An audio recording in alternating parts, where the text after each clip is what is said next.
Minneapolis then? I have some in Minneapolis, 3 in Minneapolis, 3 in Madison, Wisconsin, 1 in Chicago. Oh my God.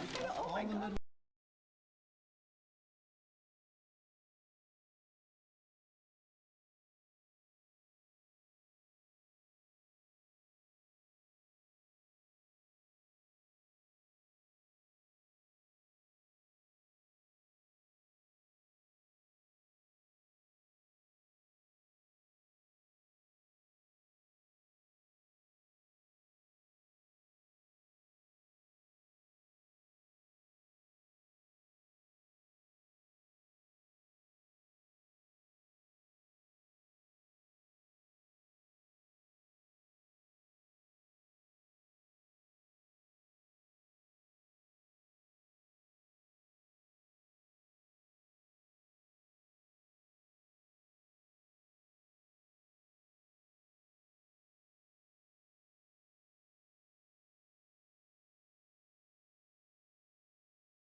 Yeah, exactly.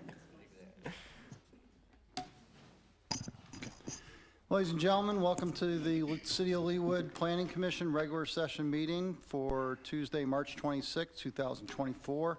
Will the secretary call the roll, please? Commissioner Franze, Here. Commissioner McGurn, Here. Commissioner Belzer, Here. Commissioner Hoyt, Here. Commissioner Block, Here. Commissioner Stevens, Here. Commissioner Karlberg, Here. and Chairman Coleman. Here. Okay, we note that we have a quorum present, 8 attending. Second agenda item is approval of the agenda. Are there any changes to the agenda? No, there are not. Okay, thank you. Can I get a motion to approve tonight's agenda? So move. Commissioner Karlberg moved. Second. Second. Thank you, Commissioner McGurn. All in favor of approving tonight's agenda, please signify by saying aye. Aye. Against, nay. Tonight's agenda is approved 8-0. Brings us up to item 3, approval of the minutes for February 27, 2024. Are there any changes to the minutes or amendments? Seeing none, can I have a motion to approve? Mr. Chairman, Commissioner Hoyt. I make a motion to approve the minutes for February 27, 2024. Second. Second. Commissioner Block seconds. All in favor of approving the minutes for February 27, 2024, please signify by saying aye. Aye. Opposed, say nay. Minutes are approved 8-0. Before we go into item 4, just wanted to make a notice that the reappointment of 3 members, myself, Commissioner Hoyt, Commissioner Stevens, the mayor appointed us, and the city council approved us at the last month's meeting, or earlier this month, I should say, for another 3-year term expiring February 28, 2027. With that, item 4 is the swearing-in ceremony of the new planning commissioner. Mike Fishman, please get down there, and Mr. Klein will swear you in.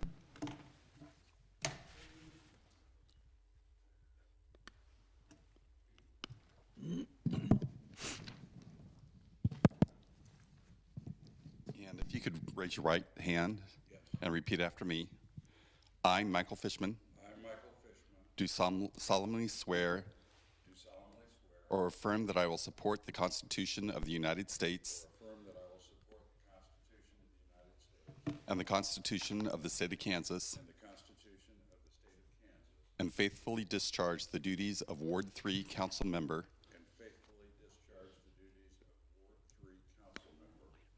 actually, That's not the wrong one. as planning commissioner. Congratulations, you're on the council now. You can leave. So help me God. Leawood, Kansas, so help me God. Thank you. You would like me to sign? Actually, no, we'll get you another one to sign. Yeah, you're so close. Yeah. That was a quick You're stint. gonna be mayor by next meeting. Exactly. Briefest ever. Just got elected. All right, Mr. Fish, let's do the roll call. We'll do item 5, the roll call of the new planning commission. Secretary, call the roll, please. Commissioner Franze, Here. Commissioner McGurran, Here. Commissioner Belzer, Here. Commissioner Hoyt, Here. Commissioner Block, Here. Commissioner Stevens, Here. Commissioner Carlberg, Here? Commissioner Fishman, Here. Chairman Coleman. Here. Thank you. Mr. Fishman, welcome to the commission. Nice to have a full complement of 9 people, and Commissioner Franze will have his rookie title delivered to you as the new rookie of the Planning Commission. I think yours was the shortest time period ever for rookie, as far as I can remember. But with that, just want to give you an opportunity to introduce yourself to the commission, to the public. All right, I'd be glad to. Thank you for the introduction. And my name is Michael Fishman. I am a reformed lawyer. I graduated from UMKC Law School in 1973, practiced law for 13 years privately, was general counsel for a large company for 2.5 years, and since then been in the real estate brokerage and development business. Very good. Well, welcome, Commissioner Fishman. Thank you. With that, we'll go to item, let's see, we did item 5, go to item 6, election of officers. We'll be electing 3 positions, chair, vice chair, and secretary this evening. Are there any nominations for chair? Mr. Chairman, Commissioner Hoyt, I nominate David Coleman for chair. thank you. Is it- Second. Second, Commissioner Belzer. Any other nominations for chair? Okay. With that, all in favor of electing David Coleman, chairman of the Planning Commission, please signify by saying aye. Aye. Opposed, nay. Thank you all very much. I appreciate it. I guess I passed my 3-month tryout, or 2-month tryout, so thank you. Up next is election of vice chair. Any nominations for vice chair? Commissioner Block. Mr. Chair, I nominate Commissioner Hoyt. Thank you. Is there a second? Second. Second, Commissioner McGurran. Any other nominations for vice chair? Okay, all in favor of electing Commissioner Hoyt as vice chair of the Planning Commission, please signify by saying aye. Aye. Opposed, nay. Congratulations, Commissioner Hoyt. Thank you. You're vice chair again. With the secretary position, usually that goes to a non-commission official, which is Mr. Klein, usually. Are there any nominations for secretary? Mr. Chairman, Commissioner Hoyt. I nominate Mark Klein as secretary. Thank you. Commissioner Hoyt, is there a second? Second. Second, Commissioner Block. Any other nominations for secretary? Okay, all those in favor of electing Mark Klein as secretary of the Planning Commission, please signify by saying aye. Aye. Aye. Opposed, nay. Congratulations, Mr. Klein. You are elected secretary Thank you. again. That brings us to item 7, the consent agenda. We have 3 cases on the consent agenda this evening. Would anyone like to pull any of the cases for further discussion? Okay, Kevin, Commissioner Block. Mr. Chair, I move for approval of the consent agenda. Second. Second, Commissioner Block. Motions, Commissioner Hoyt seconds. Any discussion on the motion? Okay, all in favor of approving tonight's consent agenda, please signify by saying aye. Aye. Opposed, nay. Consent agenda is approved unanimously, 9-0. Brings us to new business. Commission calls case 115-23 East Village, phases 5 and 6. Request for approval of revised preliminary plan located north of 135th Street and west of State Line Road. And with our handy-dandy new staff reports, it's not a mystery anymore. I can point to great. Ms. Kirks to give the presentation.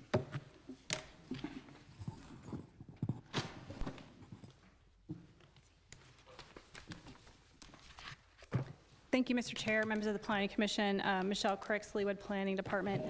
Before I get started, I just want to call a couple of items that were placed on the dais this evening. First is this packet here that I placed that says case 115-23, additional public comments. Just want to note that we received an additional public comment yesterday that was past the time when we published the packet, and there's another public comment in there from February 2nd that I erroneously forgot to put in, so I wanted to make sure it got inserted into the public record, and the website has been updated with these public comments as well, so they are available online, and they will be included into the governing body packet as it goes forward. So I just wanted to call attention to that. Okay. Okay. Wait for the laptop change.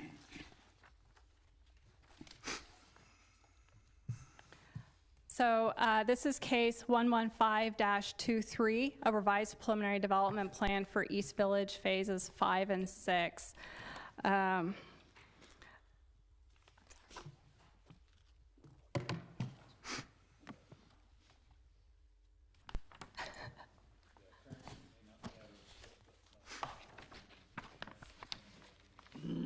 Okay.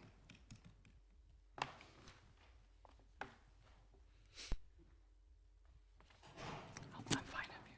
I'm fine up here.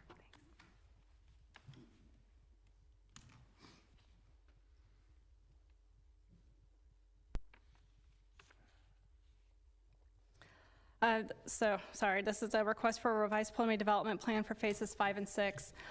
This case is coming before you this evening with a recommendation of approval from staff. Before I dive in. So the East Village Preliminary Development Plan, most of you are familiar with this project, was originally approved back in January 3rd, 2022. This was case number 4920. That is the area for the East Village development is from State Line Road west to Pawnee, and then from between 133rd and 135th, with the exception of Covenant Church. Already 4 final phases have come before this board for approval, and there are no changes to phases 1 through 4 with this preliminary development plan. This revision request by the applicant is specifically targeting 5 and 6, which is that primary commercial area that's adjacent to State Line Road, east of that heavily treed area adjacent to Covenant Church. So initially that was approved. The gross area of the site, and this is including all of it, was 116.15 acres. And net area was 110.65. When this was originally approved, there was a gross building area of 1,721,100 square feet of building area. 378,340 of that was commercial. and 15% of that commercial area was office, 6.7% of that commercial area is retail. The remaining 1.3 million plus square feet was dedicated to residential. Total residential unit, yes. Something's going haywire with the projection. It keeps flashing. It's there. It'd almost be better to turn it off. Okay. I was hoping to have a presentation for you this evening. I know. I'm sorry to say that, but Well, it's, one, is there something that IT can do? That's what he was out here trying to Okay, fix it. I didn't hear his conversation, so. He indicated that it didn't appear to be, as far as the laptop, that it was more of the connection. And so I'll go back and Okay, double check. yeah, I prefer to have the presentation up as she goes through it for everyone's sake. But if it's going to flash, it's going to be annoying.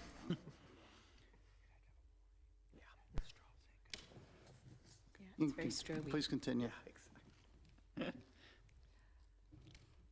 The total residential that was approved at that time was 833 units with a density of 7.53 dwelling units per acre and a floor area ratio of 0.25. And I'm hoping this will come through. Initially, with phases 5 and 6 specifically, what was approved back in 2022, that net area was 38.52 acres, and the gross building area on that far east side was 521,410 square feet, and 358,950 square feet of that was dedicated to commercial. 104,000 of that approximately was retail, 254 plus was office, and then total residential was 162,460 square feet. That phases 5 and 6 included 100 assisted living units, 54 residential units, had 1,488 parking spaces, and about 4,453 square feet of plaza area.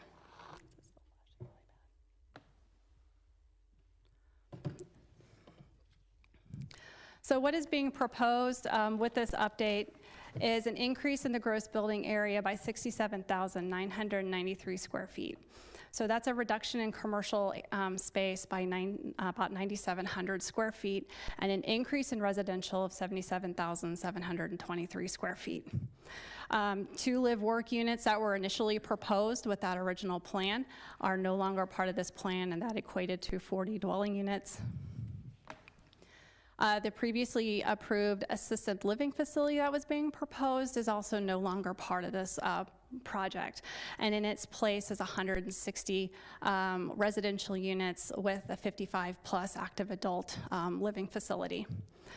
So overall, that is an increase in total housing of 112 dwelling units.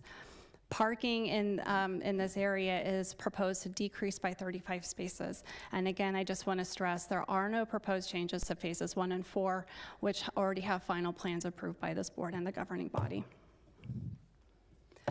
So this table is actually in the staff report. I'm just putting back up on the projector just so we can compare for the entire East Village project what is currently approved with the preliminary plan, what is being proposed, what the differences is, and what percentage of difference as things kind of go up and down as the applicant has started really putting pencil to paper, started engineering, started talking to perspectives, and how that is going to adjust.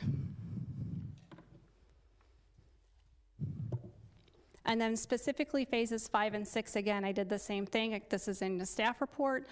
Just wanted to put it back here up on the slide. So as we talk through things, you can see here the gross commercial area actually decreased by about 14,000 square feet.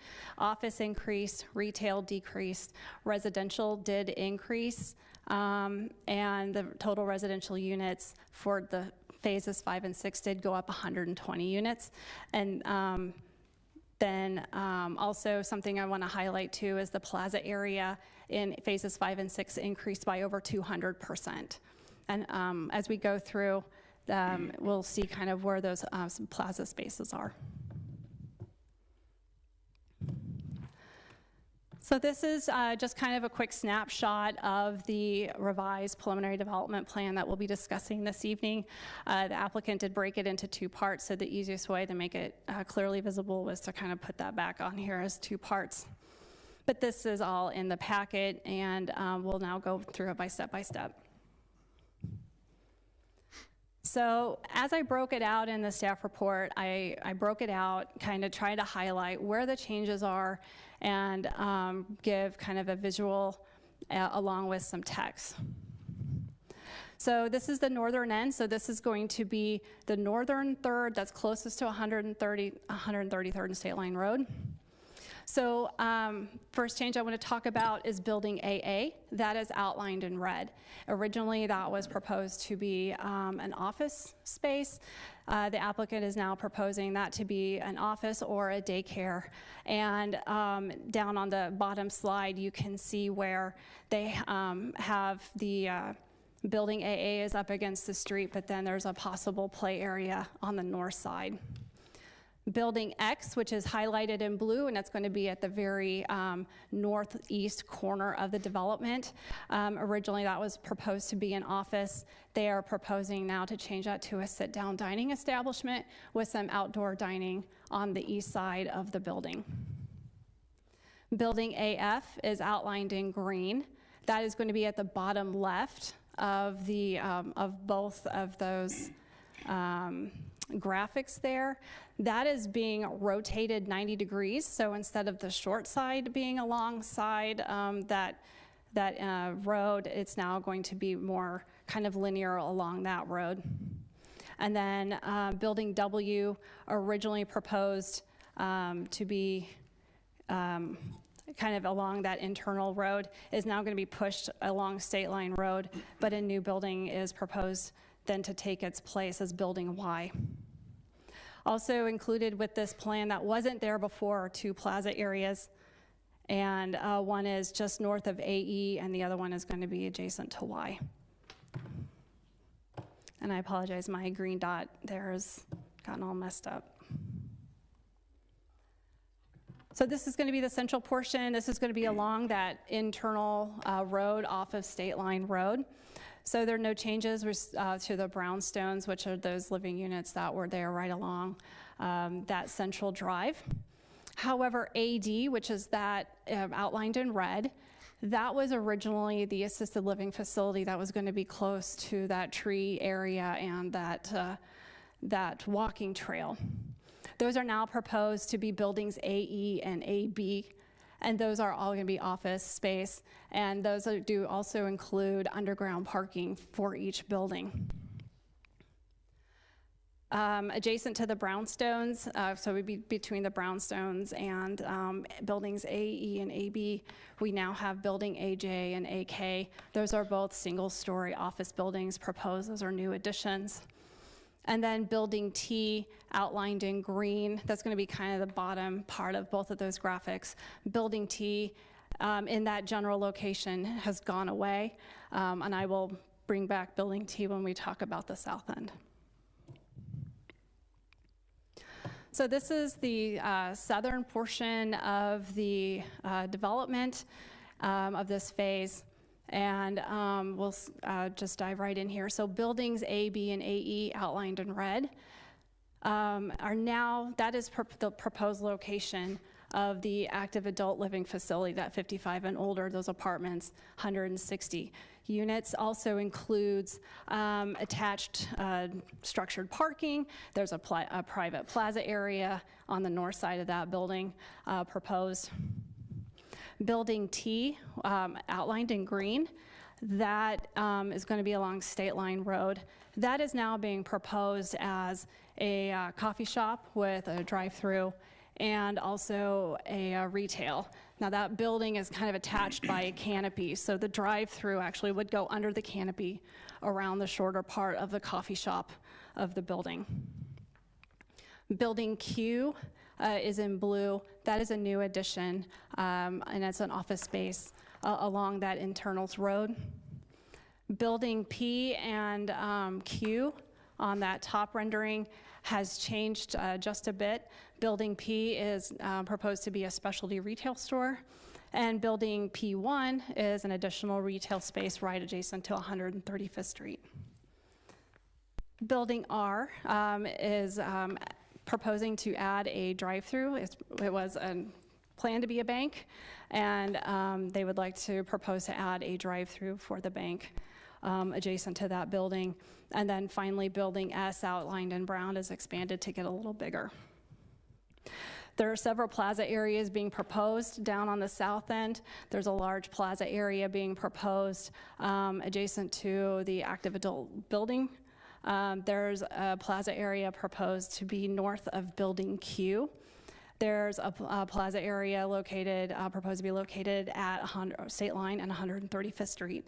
And then building S is proposed to have 2 small patios, one on the north side and one on the south side.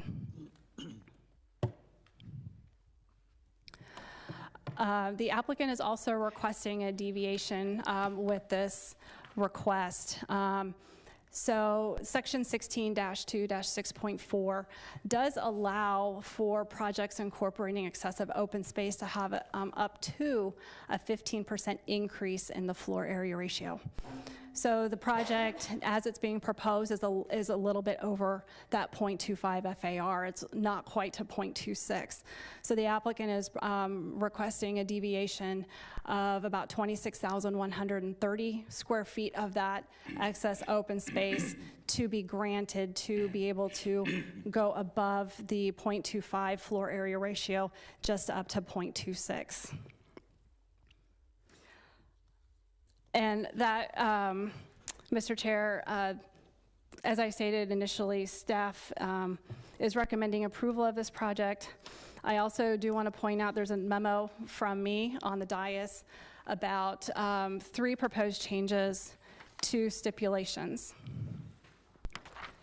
And I highlighted in red what those changes are. So stipulation number 1 actually is just kind of clearing up some typographical errors I made in stipulation 1. Going with, I accidentally switched net and gross acres, and then just kind of clarified stipulation number 1. Stipulation number 24, the applicant requested that we add after downspout shall be enclosed to state, except to the extent expressly modified by stipulations for final development plan for phases 1, 2, 3, and 4. Staff has no concerns with the modification of that stipulation. And finally, stipulation 48, the applicant also requested that we add the text in red. So the proposed stipulation would read, the conditions and stipulations of the preliminary development plan approval, case number 4920, ordinance number 3069, shall remain in full force and effect except to the extent expressly modified herein or as expressly modified by stipulations for final development plan for phases 1, 2, 3, and 4. And again, staff has no objection to that, that modification to those stipulations. Mr. Chair, that concludes my presentation, and I'm available for questions. Okay, I'll start from my right side. Any questions for Ms. Kirks? Any questions on my left? Oh, I'm Actually, sorry. I do have a question. Commissioner And Hoyt. it gets to kind of what the standards are for the write-ups on the Interact meetings. And I say that because both the Interact meetings, as they were written up and presented to us, showed questions, but not really the answers to the questions. And I feel like most of the time we do get the answers to the questions. So are there guidelines that the people who are running Interact meetings and submitting these would know that, this really isn't adequate feedback? They should have, as far as the questions that were answered or asked, as well as the responses to those.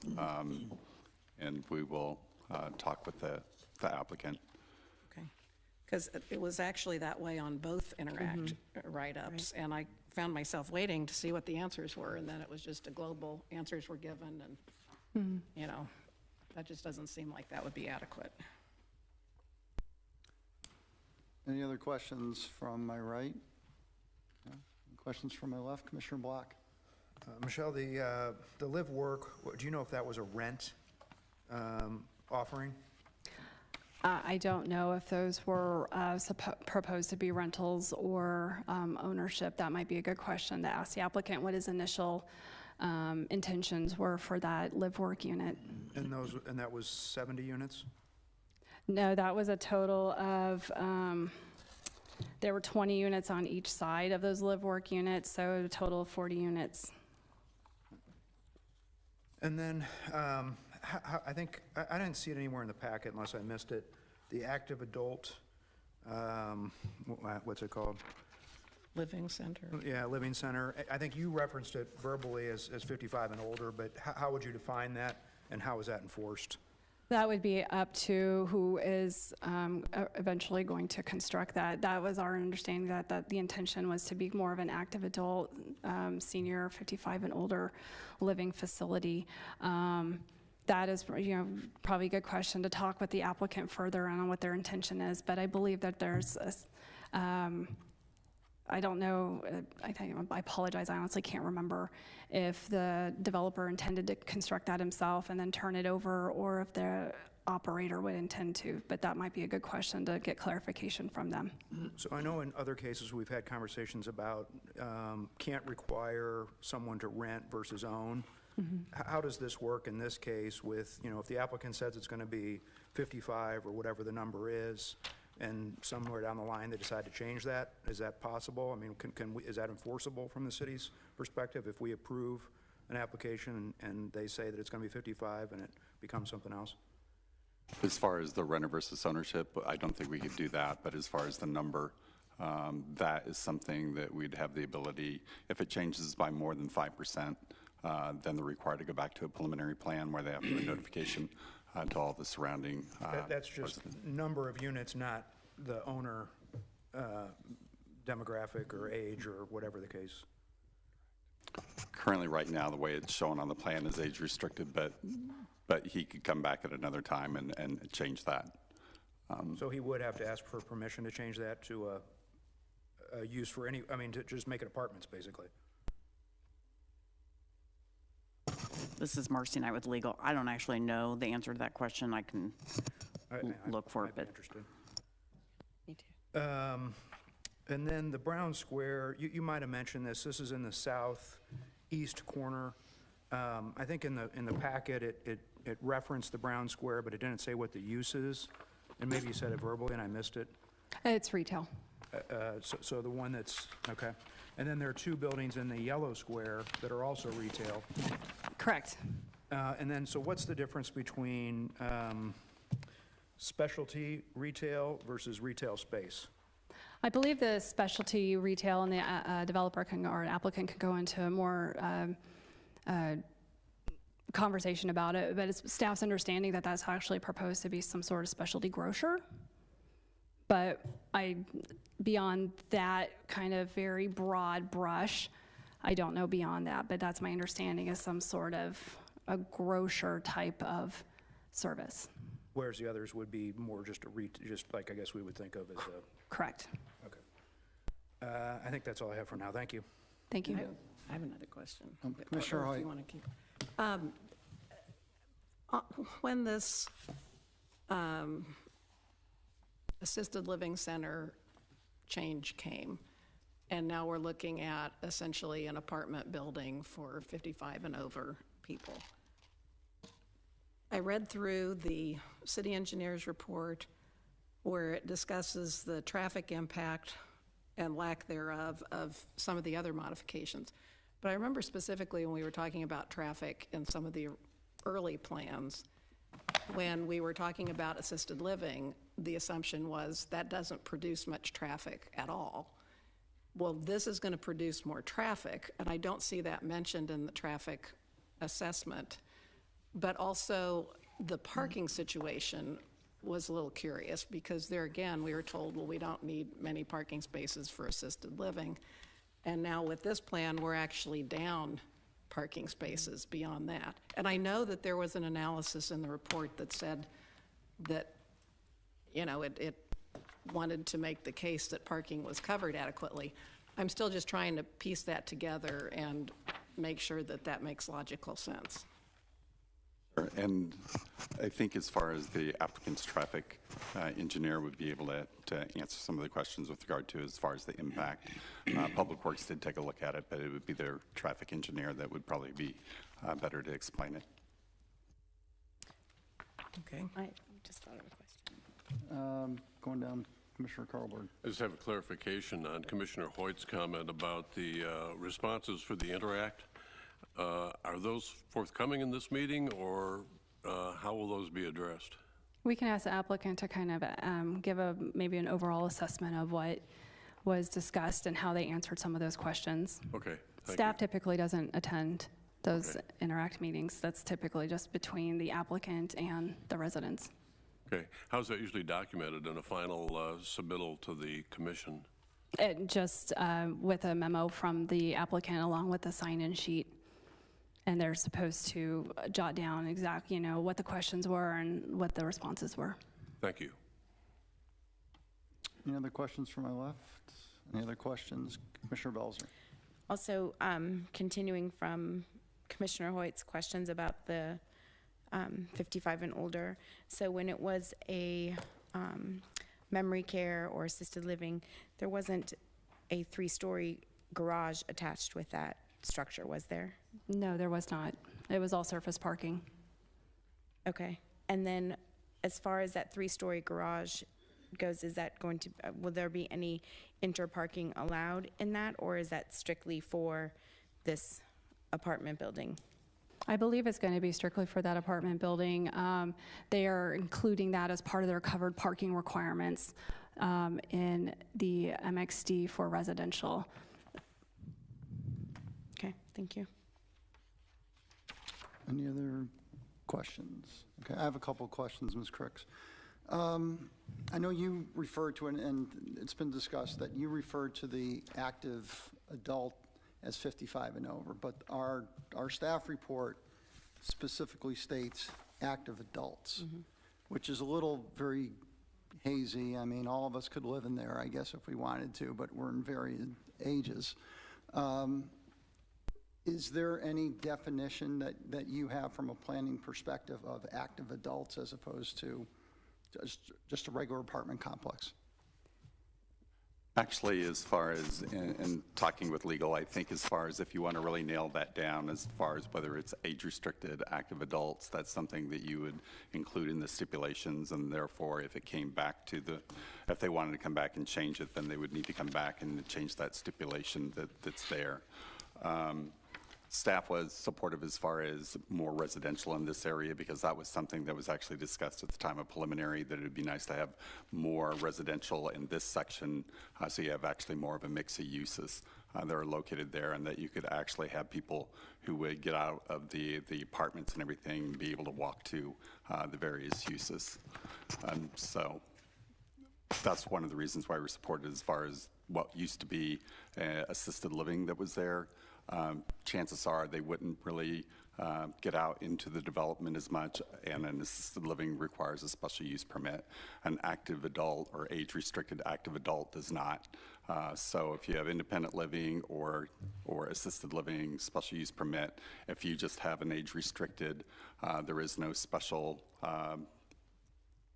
approval that they need for that. But if you add it into the stipulations, then that would require them to come back if they decided to change that. Okay, thank you. Another question in regards to the coffee shop and the bank. If they wanted to change the concept to something else than a coffee shop or bank, would that be permitted if we passed it as is?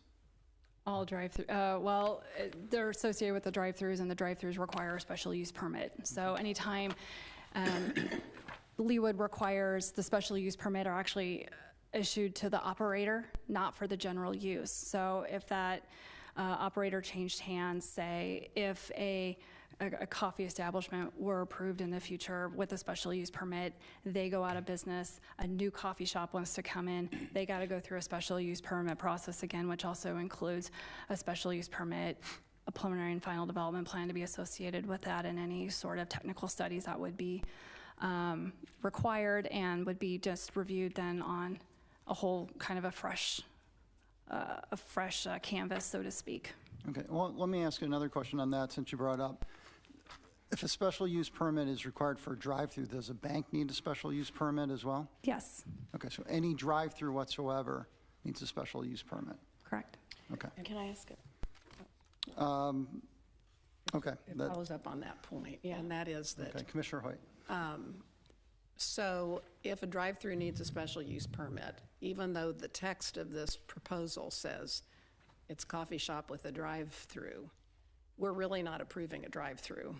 We're just approving a plan with a retail space in it that is suitable for a fast food restaurant of some sort. Pretty much no matter what he puts in there, if it has that drive-through, it will be a special use permit. A special use permit does also require a preliminary plan, so he's back at square one, more or less. So you have all the notification, everything that went out. It would be the same if he wanted to change it from a coffee shop, say, to dry cleaner or something like that. They're back to a special use permit. Special use permit requires a preliminary plan, back to square one. So it's something for the drive-throughs. You go back to all the notification, everybody's made very much aware of that. And if he comes back with a coffee shop at that location with a coffee shop, he still has to go back through the special use permit with a preliminary plan with the notification to everybody. So if this plan were to go through as is and actually be developed as is, we'll be seeing this again. You'll be seeing the special use We'll permits be for the seeing drive-throughs. Special use permit part of it again. Correct. Can I ask a follow-up to the follow-up? Okay. Commissioner Wells. So aside from this coffee shop and the bank drive-through, how many other drive-throughs are planned for this development? So originally with that first preliminary plan that was approved, there were two 4,500 square foot fast food restaurant drive-through kind of earmarked on either side of that entry drive off of State Line Road. Those were approved with that original preliminary plan. The applicant is requesting to add this as a coffee shop, which is how they're highlighting it on the plan, and a drive-through bank. So it would So be a total of four. Okay. That's what I was getting. Okay, thank you. Any other questions for staff? Okay, thank you, Ms. Cricks. Okay, I'll now invite the applicant to step forward. Sir, welcome to the Planning Commission. Please give us your name, state your name and your address, please. Thank you. Patrick Reuter with Clover Architects, 8813 Penrose Lane, Suite 400, Lenexa, Kansas. Here on behalf of Odo Development, with our team here today to help answer any questions is Rick Odo, as well as Courtney Odo. And then we also have Curtis Holland with Pulcinelli, as well as Dan Foster with Schlegel, our civil engineer. Quick presentation, get that pulled up. Thank you. Staff mentioned, a lot of you familiar with this overall development plan between 135th and 133rd from Pawnee to State Line Road. Again, we're here to discuss the updates to the plan based on the leasing activity that we've had occur since the original preliminary development plan and rezoning approval. Phases 1 through 4, which are from Pawnee all the way up to Kenneth, so the western side of the development, we have final development plan approval for, and we're currently under construction of the Phase 1 single family and looking to submit CDs here on the twin villa units here shortly. So tonight we're focusing on the east side of and the changes that occurred there. Wanted to put together this side-by-side comparison, quickly just run through in a little more detail. Staff did a great job going through this, but want to kind of highlight some of the changes on this colored plan and hopefully answer some of the questions that we've heard so far. So as I mentioned, the updates are based on receiving feedback from actual users. We have several LOIs out and talking to several tenants to occupy this portion of the development. So we're very excited to be here to actually get stuff moving on this portion. So I'll start with the previous assisted living building that shifted from its portion on the east to more on the south. So talking with that user, that building was 100 units of assisted living, and then there were the 2 live-work buildings that had a total of 40 units. So those have been kind of all combined into this one building for 160 units. So overall, it is a net increase of 20 units. That's again been requested by the operator of this facility. So this will be age restricted, 55 plus, active adult is our intended market. Our intent is to have it be 55 plus. I know that was a question, so let's make sure that is clear. And if there is an updated or proposed stipulation saying that, we're okay with that as well. The parking garage internal to this is private for those residents to make sure they do have secured parking for them. And then we did add a large pocket park on the western side of that building, again, private area for those residents. And that's along with all the other active, all the other parks and open amenity space that we added, which is over double from what was originally approved, as Michelle noted. With that shift, obviously the small box retail building in the red, we kind of split out into several other retail buildings there on the south. I know there was specialty retail mentioned in the report. I just want to be clear right now, those are all intended to be just standard retail. We're talking to several users, but haven't nailed down all of those buildings just yet. Let's see here. So the bank drive-through on that side, I want to make sure that it's clear this is a ATM drive-through, not a full bank with a teller window. So it's a little bit less intense of a use, really just getting that traffic in lane for that ATM. Again, we added a building on the southeast side of the site, giving a little bit more frontage to State Line Road. That has that coffee shop with the drive-through use in it as well. Shown on this plan here, that drive-through does go through the building and around. It has a roof over that entry portion, so it does all look like one building with that road cutting through it. The entry drive through 134th Street down the center of the project, basically the townhomes, the brownstones and their attached retail restaurant space, and those 2 drive-throughs closer to State Line, those remain unchanged. We did look at adding a few more office buildings here further to the west to really round out that boulevard and create a nice little end cap to that plaza, where previously it kind of came in, had a roundabout, and then filtered into some surface parking. So we felt this created a little bit better presence as you enter into the development. With that, we shifted several of the office buildings to be closer together, since those are symbiotic uses, and sharing that more internalized surface parking. We worked with staff on some of the building orientations, so shifting some of these buildings so that starts to screen that surface parking better than it did in the original plan. On the north or northeast side of the site, again, been talking to some users. We've looked at changing some of these to retail restaurants. We're looking at a potential patio here on the northeast corner of the site for a restaurant user.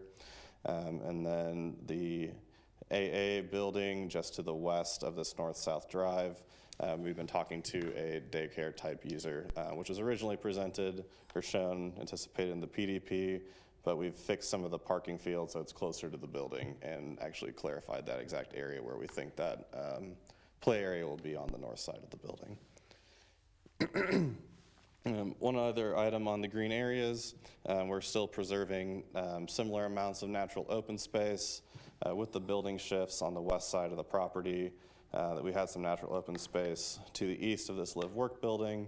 We're now able to preserve trees kind of more in a contiguous cluster by adding those natural preserved areas to the north and to the south of those 2 most western office buildings.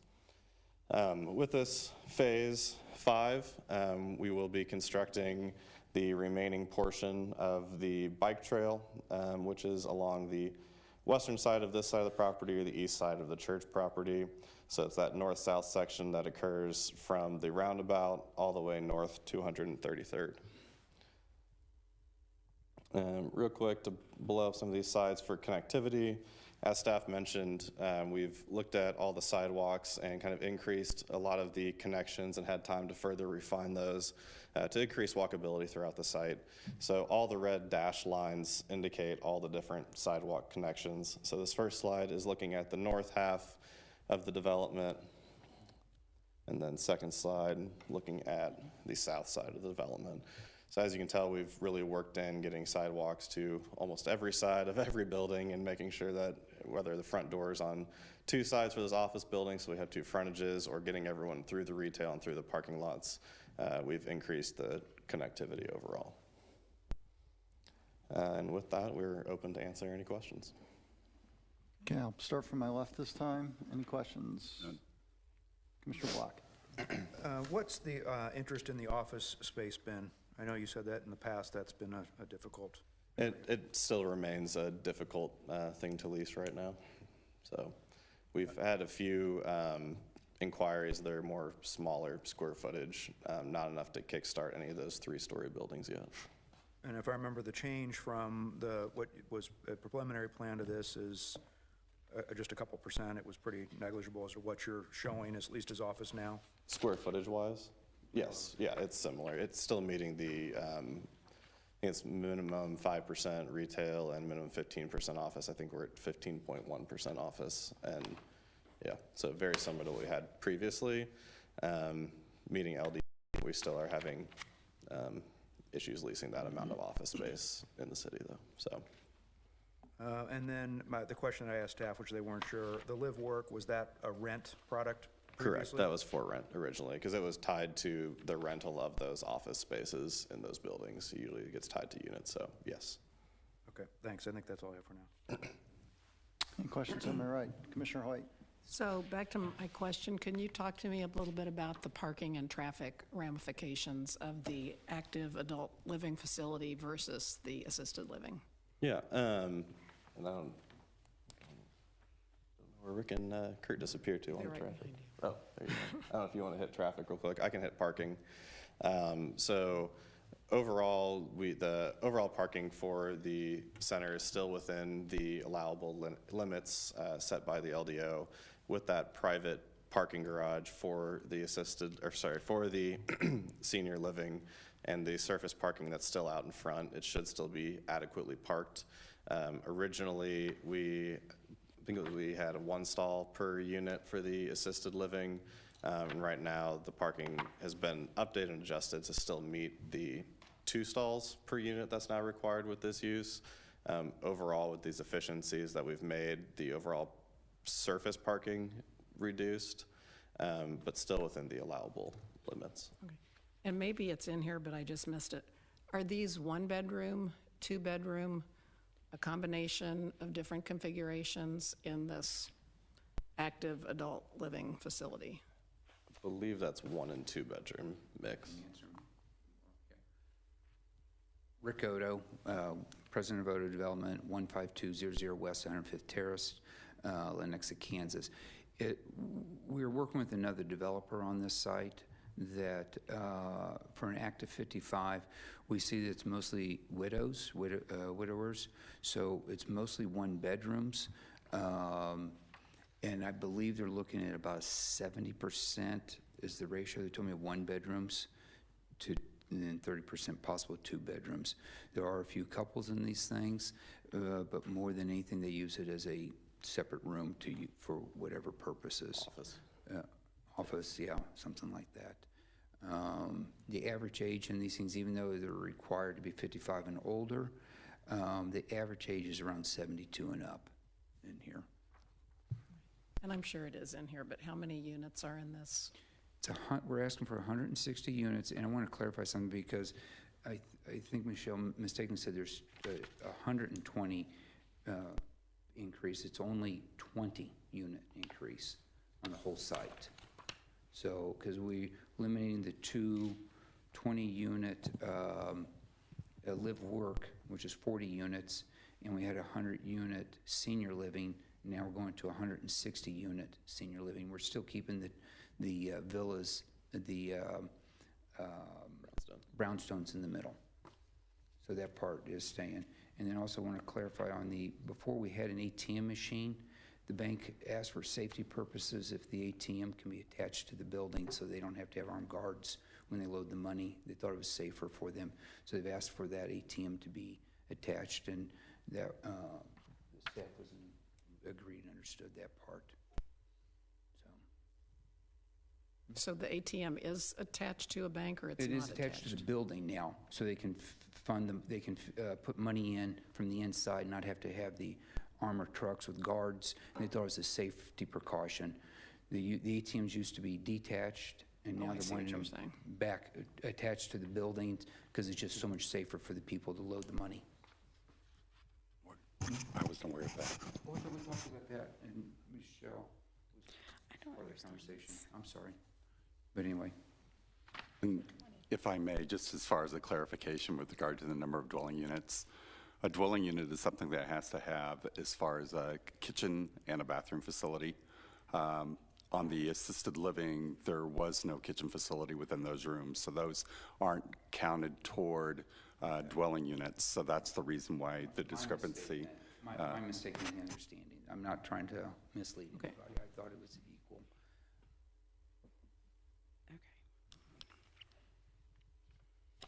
Okay, and then, so I think we were going to talk about traffic then, too. We had an updated traffic report done and delivered for this to accommodate these changes here. We'll turn it into staff. So it's part of this, and I just am not seeing it then? Or where is it? Brian Scoville, city engineer. They did provide an updated traffic report. With respect to your question, I felt it was best that the applicant provide an answer or response to your question. Okay, so what is the question then? So my question is, since in the original assisted living plan, I remember statements being made that, oh, that will create almost no traffic, basically. This clearly will create more traffic. So I'm just looking for the analysis of that. Unfortunately, our traffic Discrepancy. engineer isn't here, but I do know that how these work, they don't have the high traffic of a normal apartment community of leaving between 7 and 9 and coming back at between 4 and 6, like most apartments. Since 98% of these people are retired, they kind of go once or twice, once a day out and back, not even leaving that much. So they don't have the high traffic morning or evening. They don't hit it as hard. It does add a little bit more traffic, but it's pretty negligible. I'm not sure about that. Brian, did you want to? Any other, no? So I don't have the numbers off the top of my head, but from what I recall, the difference between the previously approved traffic study and this traffic study amounted to, with respect to the senior living or assisted living or the multifamily component, we're talking roughly around in the range of 200 more daily trips to the site is the overall difference for that component. Keep in mind, the overall traffic study does show an increase in 4,000 trips per day or daily trips to this site compared to the previous approved study. So I don't know that there's a huge difference in the use that you're referring to, but I think most of that comes from the restaurant and drive-through elements that we saw, and a lot of that traffic has been routed to State Line and the signal there, so it hasn't created the need for additional traffic improvements that we often stipulate. So we didn't really find the need for additional turn lanes, or we did specify a few turn lanes needed to be a little bit longer. I think that was the biggest stipulation that we found. But there is an increase in traffic. Okay, thank you. Commissioner Belzer. Can you put the map up that shows where the 4 drive-through locations are going to be? Can you point out to where the locations are going to be? So the 2 drive-throughs. Okay. I'm not going to touch it. So there's 2 drive-throughs previously approved on the north and south of 134th Street entry off of State Line. Hold on a sec, Yeah, Mark, can we maybe went- put it on the Yeah, viewer? that's what I was thinking as far as. I think we're all getting headaches if we keep It's looking. very, it's very looking at that, I was like, stroby. I It's just like closed my eyes. migraine inducing.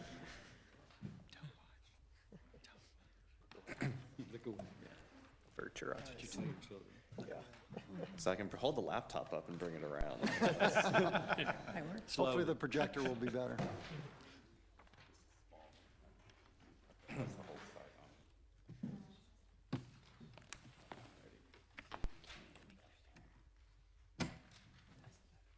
If you could orient it to north-south?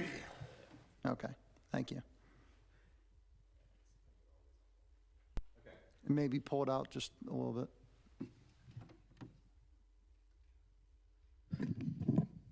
Okay, that's good. All right. So there are 2 drive-throughs that were previously approved, one on the north here, and then one on the south of 134th Street here.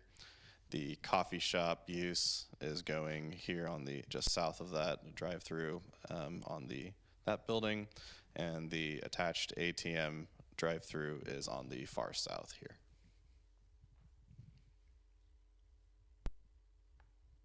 Okay, so am I looking at something different? Where's I see Restaurant V. Is that still, am I looking at the same thing as you? That looks like it, yes. Okay. That looks like the north half only. That might be.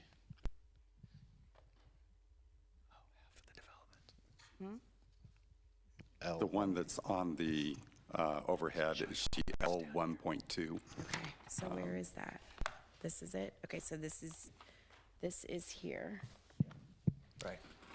And this is here, so these 2. So And we what- located all the drive-throughs on, the additional drive-throughs proposed on the south of the development, kind of across from all those uses that exist on the other side of State Line Road as well, to keep bank, correct. all that away from the north.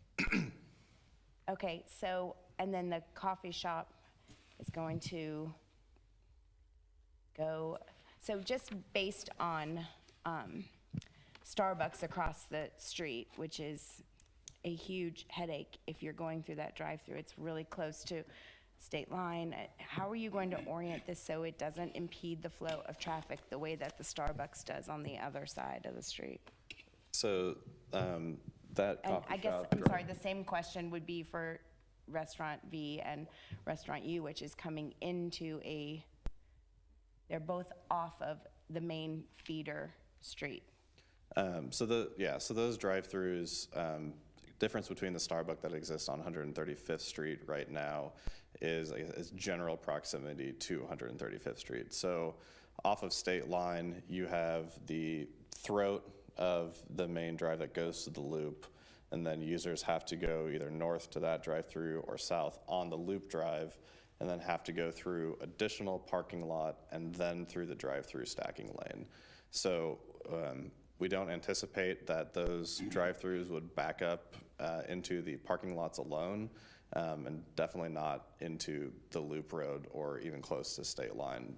And again, these plans look really small from this side out, and looks like there's not that much room, but the actual amount of linear footage of paving before you even get to the drive-through is a lot more than the Starbucks that's on 135th Street today.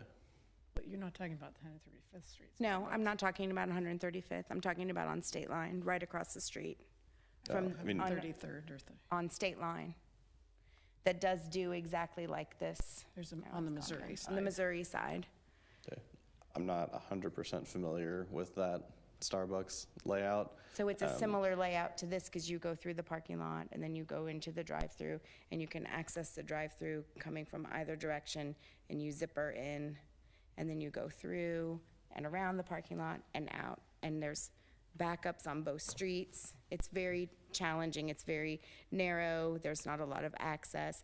And I'm concerned about that aspect and then adding 2 more drive-through restaurants that weren't adding the coffee shop and the bank with drive-throughs and 2 other drive-through restaurants, for me, seems like a lot of drive-through, a lot of fast food, and not conducive to exactly what the plan was before, to be more upscale and more destinations. There's fast food, pretty much every single fast food you can name within a very short radius. So I don't know if you're looking for like, there's a difference to me between something like a Medis or a Cava that's a fast casual, or just another McDonald's, or the 5,000th Whataburger, or the 250,000th Chick-fil-A. So to me, those are very different types of things that don't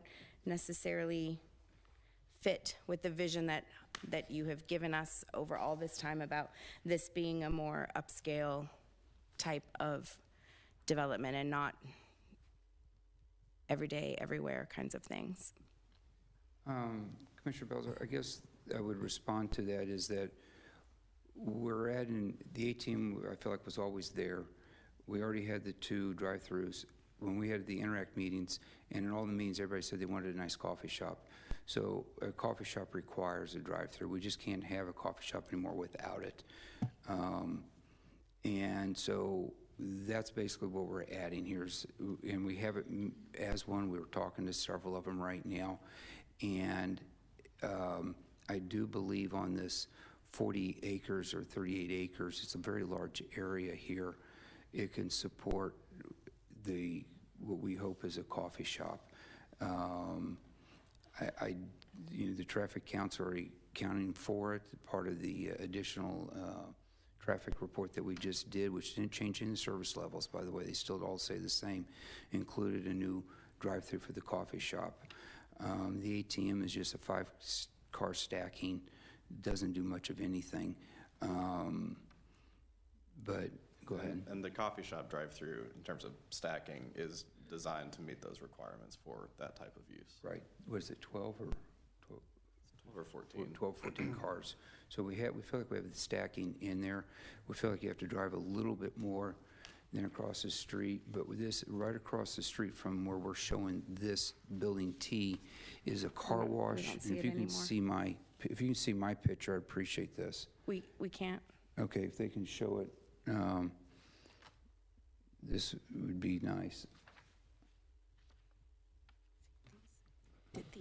Okay, if you can see it flashing a little bit, right across from the T is a car wash and an oil change. So, we still feel like we're upgrading the neighborhood drastically from the Walmart and Lowe's to a car wash to an upscale coffee shop here. And we feel it's a very appropriate place for one, and it is on the south end of the property, as far away from people as possible. So we feel like it's a very appropriate place and very needed. And everybody said they wanted a coffee shop, and I really can't do one without a drive-through. Were restaurant U and V in the original preliminary plan in those 2 spots, or have they Yes. moved? Yes, no, They haven't changed. those have not changed. You can see from our plan there, the before and after, pretty much from the north half up, doesn't change that much. It's flashing again. Yeah. You Yeah, guys so see Seizure. those 2 drive-throughs, along with the brownstones and those attached retail restaurant uses, that entire entry along 134th Street has not changed from the original approved plan. Most all these changes are all because we're talking to people, and we said up front when we came through here, 2 or 3 years ago, this is our idea, but we knew that once we start talking to customers, what do they want? Well, I want this, I want that. And so all these changes are reflecting to what the customers want. The retail wanted to be on State Line and 135th Street. The senior living wanted a larger facility. So to make that work, we moved it around, and our ratios are all the same for the most part. And this is a more workable product based on what the customers are wanting. Yeah. And just to piggyback off that, one of the things we heard going through the initial rezoning PDP was, oh, you're never going to build phase 5 and 6. It's going to be 6 years out, 7 years out. And right now, we're very excited to have this because we do have those users a lot sooner than I think anyone thought we would on this. And this will, by get me the preliminary plan approved tonight, and then through city council, will allow some of these LOIs to go to contract. They're wanting to see this approved, and we've got about 5 of them pending on this. So we are for real here, and just telling you what's going on out there. Mr. Chairman, Yes, Commissioner Fishman. our screen has gone completely black, so we can't see anything. So if you wouldn't mind going back to the overhead, I would just like to see if you could trace with your pencil or your pen exactly where the traffic flow would come from and then leave the coffee shop drive-through. Mike, could we have the overhead put on?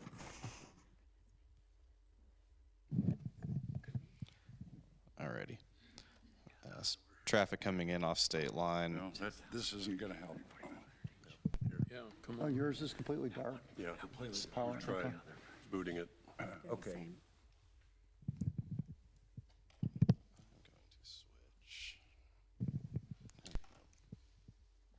Mr. Chair, can I ask for, I think one way we might be able to do it is get him on another computer, zoom in, and he can share his screen. And I think that eliminates as far as the contact there.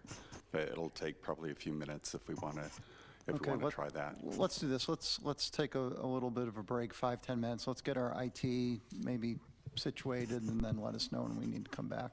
Okay. Okay.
wife.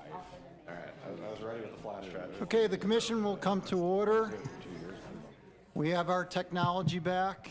I like Commissioner Belzer, I will hand it off to you as we were in midstream of between you and, Okay, I was wondering if you could show us the traffic pattern and flow for all 3 drive-through food establishments. I'm not concerned with the bank.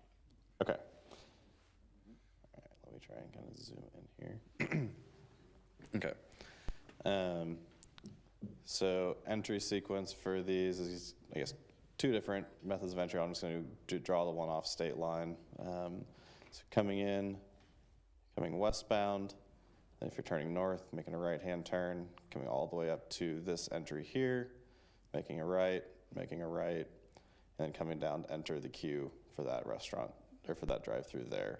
And similar motion, back out, come through the queue, drive-through window on the east side of the building. Then as you're leaving, going back up, out, taking that left, and then left out to state line. Southern drive-through, very similar, coming in, taking that left, going south, coming down, taking another left in, all the way back around, coming up over the top, drive-through window on the west side of this building, and again, exiting and then making 3 right-hand turns back out to the state line. So the queues on these buildings have a double entry on these 2 buildings, so it can accept 2 lanes of traffic coming in, narrows down to 1 as it goes to that drive-through window. Linear footage-wise, we were able to look at this. Those from getting from State Line Road to the entry to that drive-through is about 1,100 linear feet. For reference, the Starbucks on 103rd is 360 feet from State Line to its entry point. For the coffee shop, again, coming in, heading all the way down the loop road, making that left-hand turn, and you come straight into the drive, order window, pickup window on the north, and again, exiting out the loop road to State. So that traffic could also come from the south off 135th through that roundabout and then up that loop drive as well. And that's obviously a lot longer travel distance. So from State Line Road to the entry point of the drive-through of the coffee is about 1,300 linear feet of drive lane. So over 3 times as much as the Starbucks on 130. okay, any other questions? Commissioner McGurn? Just to follow up on that logic, I'm sure that there are a ton of different drive-through food establishments that could accommodate that traffic flow with the space that you've got. The one that jumps into my head that you go to most of these in a lot of different locations, the Chick-fil-A, you're out on the main road coming in to the development, sometimes, a lot of times, it's that way over on 135th Street as an example. So what guarantees us all that if you put a Chick-fil-A on either of those 2 restaurant locations on either side of the entryway, that is truly enough space and it's not all going to be backed up along the either the entry itself or at a minimum along the street that is, if you will, north-south? Right, so a lot of the Chick-fil-A's, the 135th, several of the other ones, those drive-through entries are so close to their main entry drives. The good news with how these are planned is that there's also a substantial amount of internal parking lot before you even get to the drive-through lane. And with that, once you're out at the back of the drive-through, if there's that amount of traffic, I know I've seen Chick-fil-A I've been there in Omaha where they will literally have people out there directing traffic at certain times. So, if that type of use comes, there's so much extra queue space that if that type of extreme user comes, it's easy to, route through parking lots. Obviously, that's never the ideal situation. And which is why these have been designed with those double entry drive-throughs here, and then also have that longer stacking. The north-south street that we talked about, where everybody would either turn right and left, depending on where they were going. Is that just one lane in each direction? Yes. Okay, not a turn lane in the middle or? No, not at this time. It's an internal street. Yeah. You're convinced that if it was a Chick-fil-A, nobody'd be queuing on that road? Chick-fil-A, as you probably know, I developed a couple of them, and they used to have an acre and a half. Because of the queuing that they've gone to 2.5 acres. Oh, I'm sorry. They've gone to 2.5 acres now just to handle that type of queuing, so they can start way further. So they have the 15 in, and because of the extra acreage, they can add another 15 to 30 cars in their queuing lane to handle this. Now, I unfortunately wish I could, but I don't have a Chick-fil-A here. Does your 12 to 14 get any of those cars back to the north-south? Commissioner McGurn? No, the stacking is all within the queue. So the coffee shop has that 12 to 14, and that's just to, I want to go. Okay. So coffee shop 12 to 14 is 2 here before it goes to any common drives. It's all within the drive-through. Excellent. I don't recall exactly what the queue length was of those other 2 drive-throughs. It is longer than that because of the double entry. I thought we were at 20 cars, but I would have to double check. And I think across the street of the Starbucks, and I could be wrong, I think it's a 7 or 8 car queuing across the street. We're already starting to double the queuing with areas to go further should it need necessary on all of ours. So I think we have that. You know, there's been major changes. It was always going that way. COVID drove it further to have bigger queuings. I mean, if you just go back 10 years ago, 7 and 8 cars was plenty. Now they're all 12 and 15, and that's what we're designing to, with the ability to stay safely within our parking lot should something happen. Should back up a little bit. Thank you, I appreciate that. Thank you. The second thing I wanted to raise was the general concept, and this is a bit of a generalization, but if you take the entire 116 acres, my recollection is like 95% of the mixed-use portion was on this property. Is that in the ballpark? 95% of the retail office was on this side of it. Correct. Right. And 98% of the retail was on the other side. Of the living space. Of the residential. Right. Was on the other side. Correct. Okay. So my challenge is that we're adding residential to the side that is the mixed-use side. I would have preferred, as we all talked about, to have mixed use throughout the 116 acres and not have it all in one spot. But now we're taking and we're adding 222% or 120 additional retail units by creating residential. Did I say retail? I'm sorry, I've done that twice. Residential units, which is a challenge to me because the whole point was we had more than enough residential and we didn't have mixed use throughout the 116 acres. So real quick, I just want to clarify number of units. So the assisted living building previously had 100 units in it, and there were 2 20-unit live-work buildings on this east side of the site.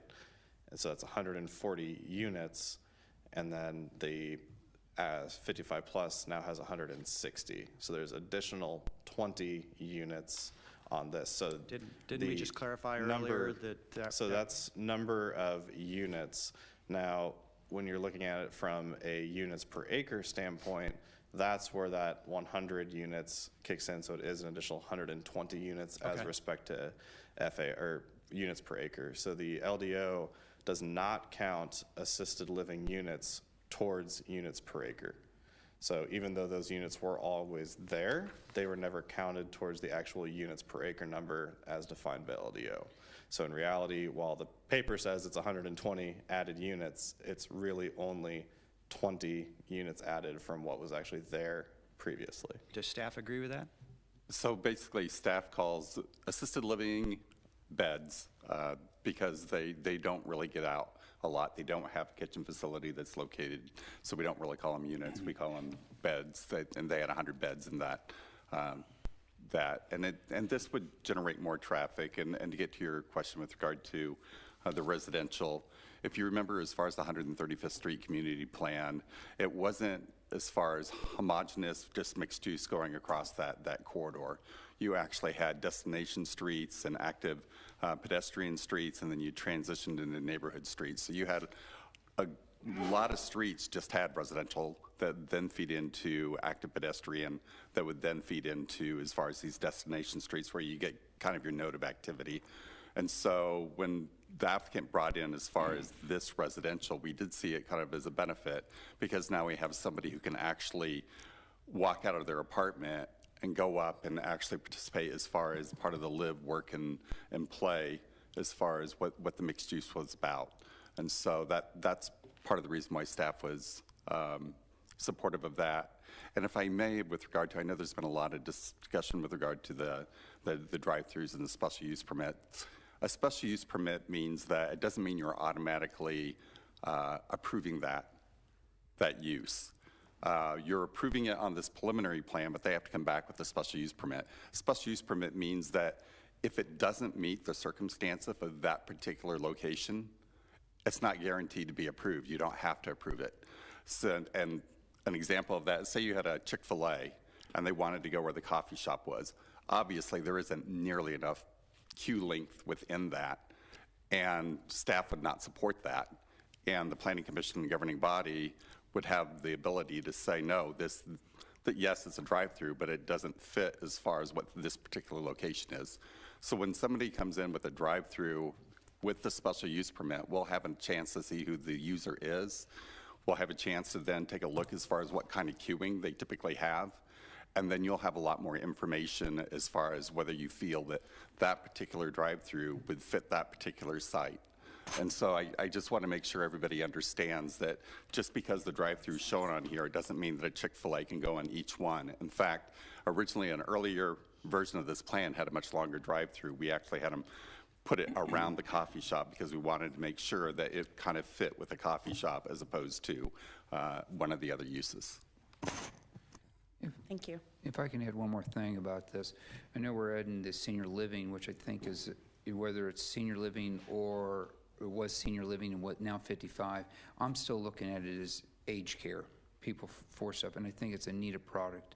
We have a developer with a nice success record who's looking at building this out. And once we started telling the possible retailers what's going on, they were more excited to have somebody, like Mark had said, that's actually going to be able to use their product versus beds. The other thing is, I do want to stress, this only puts us at 8.52 units to the acre. In mixed use is allowed to have 15. We're still virtually half of what's allowed. So, you know, we're not maximizing the site by any means, and I think it's a needed product. How many residential units do you have in total now with the 116 acres? So that would be 945. Thank you. That's it. Commissioner Belzer. Okay, so as far as the active adult, you said aged care, and those are two different things. If it's an active adult living, it isn't aged care. They don't have active adult 55 and older buildings typically don't have, they're just independent living. They don't have dining rooms. They don't have, it's not a nursing home situation. There's no care there. It's just a building that is for 55 and older. Is that what you're referring to? What I was referring to is that we're still having care for our seniors, because there's a lot of people who want to downsize in the neighborhood. Like I said, the widowers are the number one. You know, they represent 75% of the people in here as widowers. And they want to still be in the neighborhood, and they're still very active, extremely active. There's no open kitchen here where we make food for them. They're on their own. So right. So just, I mean, I'm in the industry, so when you refer to something as age care, you're referring to actually care in the building. So that's just where I was confused by that. I'm sorry. And also, as far as this 3-level parking structure goes, that's also new in this plan. It was not there before. Will this have electronic vehicle hookups? I mean, where are we with all the other things that we've required and asked for in the other garages? Because just because they're 55 and older doesn't mean they're not driving electronic vehicles. And they a lot of them, I mean, because I'm familiar with the industry. I know a lot of the 55 and older communities around there, not all widowers. There's lots and lots and lots of couples who are downsizing. They have 2 vehicles, they have an electric vehicle. So we're not talking, I mean, I can move in there tomorrow. I'm 55, so I'm quite active. And we both have cars. I mean, you could be talking about Several. many of us. I'm looking around, let's see, maybe most of us except for maybe 1 or 2. But yeah, so I think we're talking about, it's fine to say that an average is this, but you could also have, I think you have to also plan for the fact that this could be a lot of younger active adults who will have 2 cars, who will be going places between 7 and 9. They go to the gym, they go to appointments, they go. I don't think it's a fair assessment to say that it won't be as busy because they're retired, so they don't go places between 7 and 9 and 4 and 6. And yes, I think you had a few points there I want to clarify. Starting with the garage, so the previous plan, if you can kind of see the drives on this, there was proposed underground parking with the original assisted living facility. So instead of that being underground, because of the grade change, there was structured parking. Now it's a deck that's internal, fully screened by the building. The stipulations in this report in here address the EV charging, so there will be EV chargers in that garage. And then I think on obviously the age restricted piece of it, 55 plus, completely agree. And that's obviously target market being minimum age. And then the parking is different for the assisted living, the parking requirements. So now, instead of having that 1 car per bed that we had previously, we now have to meet the LDO for a more standard apartment type unit that is the minimum 2 cars per unit. So I feel that we've addressed that with this plan. Okay. We also manage a senior care just like this, so I'm real familiar with the groups and the people in the managing of these. We work with them. Any other questions on my right? Commissioner Hoyt. Just back to the Interact meetings, I don't want to belabor this point, but since I'm sure a lot of you will see for other cases or other iterations of this case, I think an Interact write-up needs to include not only the start time, but the end time, and needs to be more of a transcript as opposed to, an extremely high-level summary. And at the very least, if you indicate questions that were raised, you ought to indicate the specific answers that were given. And there's a bit of an inconsistency here, or at least lack of clarity. Both of your Interact meetings indicate questions that were raised by the 3 residential neighbors included. That language is identical in both, and there are more than 3 residential neighbors at both of these meetings. So I'm not sure, but it'd be nice to know who those 3 residential neighbors were out of the 7 or 8 that attended each meeting. Or is that a cut and paste? Do you see where I'm reading? So if you look at either Interact meeting, after you get the summary of the presentation, then there's a space break, and that says questions that were raised by the 3 residential neighbors included. And then you have some questions under that. But I'm looking back, there were 5 residential neighbors at the first meeting. There were, 7 at the second meeting. And it's just helpful for us to know who the people were and what the questions were that they asked, and then who answered that question and what the answer was. So more like meeting minutes, or, it doesn't have to be at the level of a verbatim transcript, but what would be considered adequate for meeting minutes. And that's, as I say, since I'm sure we'll be at this again with others who are in the room, not only you, I think it's important to note that we need more than this for the Interact meetings. And we typically do get more than this for the Interact meetings. Did you want me to, I gave them the answers to these. If you wanted me to go through them, I'd be happy to. The one thing that they did ask was how many additional drive-throughs. The biggest thing they asked were the two biggest questions they kept asking was, what is the difference in the senior living versus the senior living we're having now, which I think I've explained to everybody. And the second thing is, how many additional drive-throughs, and is it going to be on the south half of the property? The plan that we originally showed the Interact meeting group had obviously the two as you come in, and the coffee shop and the bank, but also had another drive-through. So we're actually adding what I would call 2 restaurant drive-throughs to it. Got a little bit of kickback on some of that. After working with staff and everything like that, we saw that we had some traffic issues internally as well. And so we removed the extra drive-through, and everybody was just making sure that we had it on the south side of the property if we're going to have one. And I mean, when I read I'm through this, sorry. I know what the answers are because I've read Right. through the whole report, and of course, I've had the luxury of your additional comments, but I think as a record, as a matter, because this is public record, and I think it's also helpful to you too, so that somebody doesn't come back to me and say, oh, that's not what he told us at the Interact meeting. And I would have no way of knowing that. We can update it for the Right, record. but, so I mean, it works both ways. It protects you, and it helps give point. us a broader sense of what the essence of that Interact meeting was, as well as what the specifics were. I agree. Now that you say that, it makes sense. Thank you. Any other questions from that end? Any questions from this end? I would just Commissioner reinforce what Commissioner Hoyt says. I think that we've got a gap in the record there. It's hearsay until it's written down so we can see it all. I look at these architectural plans, and I think they're so well done. And their explanation is so good.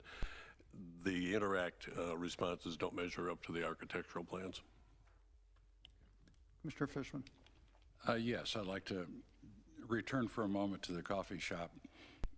I see you've got plenty of queuing space when you enter the drive-through for the coffee shop.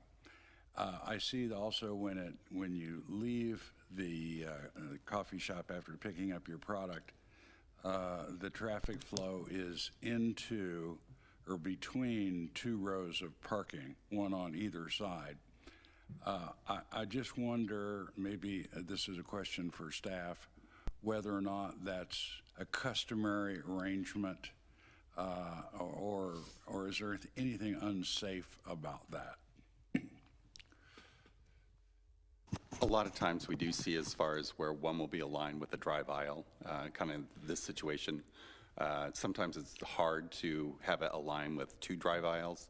This one does have the drive aisle, but then it has as far as the parking lot median that you then have to take another additional left and then through. So I would say it's not uncommon. This one is probably typical of what we see with regard to ideally it'd be a clear shot all the way, but if you also have that, you also have a very short parking lot island at the end and might have its own challenges. All right, thank you very much. One last thing as far as parking is concerned, and that is on the drive-through restaurant that's just south of the main driveway into the development. You've got traffic coming out of the drive-through and making a 180-degree turn in order to go back out. I presume that you've gone all through the turning templates to make sure that that's not too tight of a turn to make, particularly when you've got hot coffee in your hand and that sort of thing. But I just like a confirmation of that. Yes, so making that double right-hand turn out of that, a lot of the times in those really tight scenarios, you don't have the amount of green space, sidewalk, additional green space, and then parallel parking between when you're actually turning that radius. So again, it looks probably really tight on the plan, but you have enough room after you make that right-hand turn to queue at least, you know, 1.5, maybe 2 cars before you actually make that right-hand turn back onto the loop road. So we did look at it, and this is actually fairly soft radius compared to the Thank you. Commissioner Block? Just one quick question for Rick. Rick, I think you had mentioned that you're not going to do this, whatever it's called, 55 and plus building. I know you're proud, you've told us, of your apartment product. Why not? And kind of what is the level of finishes, the rough rent, you know, and something like this? That's a great question. Really, I'm already doing 2 apartment communities and 100 homes over there with the townhouses and everything else, so my plate's full. I can do it, and I would love to do it. If I was doing only 1 apartment community, I'd be doing this one, and I would be doing this as a second one. I just can't do it all, so I want to get this thing built and developed as soon as possible, and this is a key component for everybody else wanting to, you know, come in if this gets built. And then I got a lot of restaurateurs who want to come in as well because it looks like a good product now and a good finish, but they're meeting the standards that I would build to, and I still might invest with them, but I'm not sure on that one. Great question. So maybe a better way, I mean, so you see the quality being the same as the part of the same development to the west? Yes, and we also have the design review committee of ourselves, so they have to meet our standards as well before we allow them to go before you all. Thank you.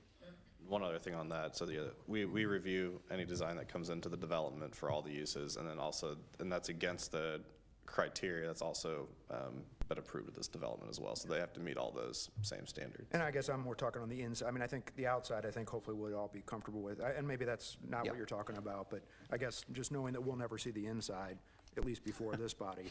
No, there's supposed to be a premium, and they're selling us a premium, and I went down to Dallas and saw one, and it was what I was wanting, so I feel comfortable with these guys. Thank you. Thank you. Any other questions? Okay, I have a couple. We talked about the 2 drive-throughs by the east entrance there, and the coffee shop just south of that. In the northeast corner, there's also a sit-down restaurant, correct? Can you point that out again? That's what we're anticipating, yes. Okay. You have it there. plotted for that with some patio seating on State Line and 133rd. And then can you zoom in on the bank again with the drive-through? I'm sorry, the bank? The bank on the south end? Okay, so the bank will be a bank building in addition to a drive-through, or is it just the ATM? It is just the ATM. Okay, so there's just going to be an ATM attached to the side of the building, but no actual bank then?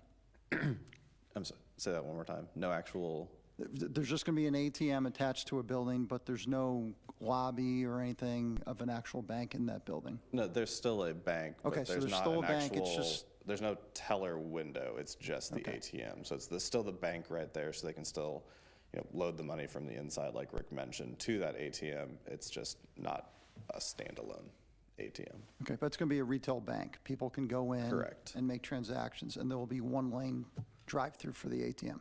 Correct. Okay. This is probably a question to both staff and you to jog my memory. When we originally passed the preliminary plan for this, it was phases 1 through 6 all at once? Correct. Okay, so this is this is the second time we're actually seeing this part of the property then, that does Correct. come back? Okay. Correct. So 1 through 6, we did the whole thing at once, then we did the rest of it, and now this section is coming back for revised preliminary. Right, they had since they're making the changes that they were doing, they had to come all the way back through, so there'd be notification to everybody. Okay, just wanted to get that in my head since we've seen this for a number of years, so, okay. All right, any other questions? Commissioner Belzer? Yes, this is for staff. If there's another party that's building out the 55-plus building, does that come to the Planning Commission? Do we see that as a plan?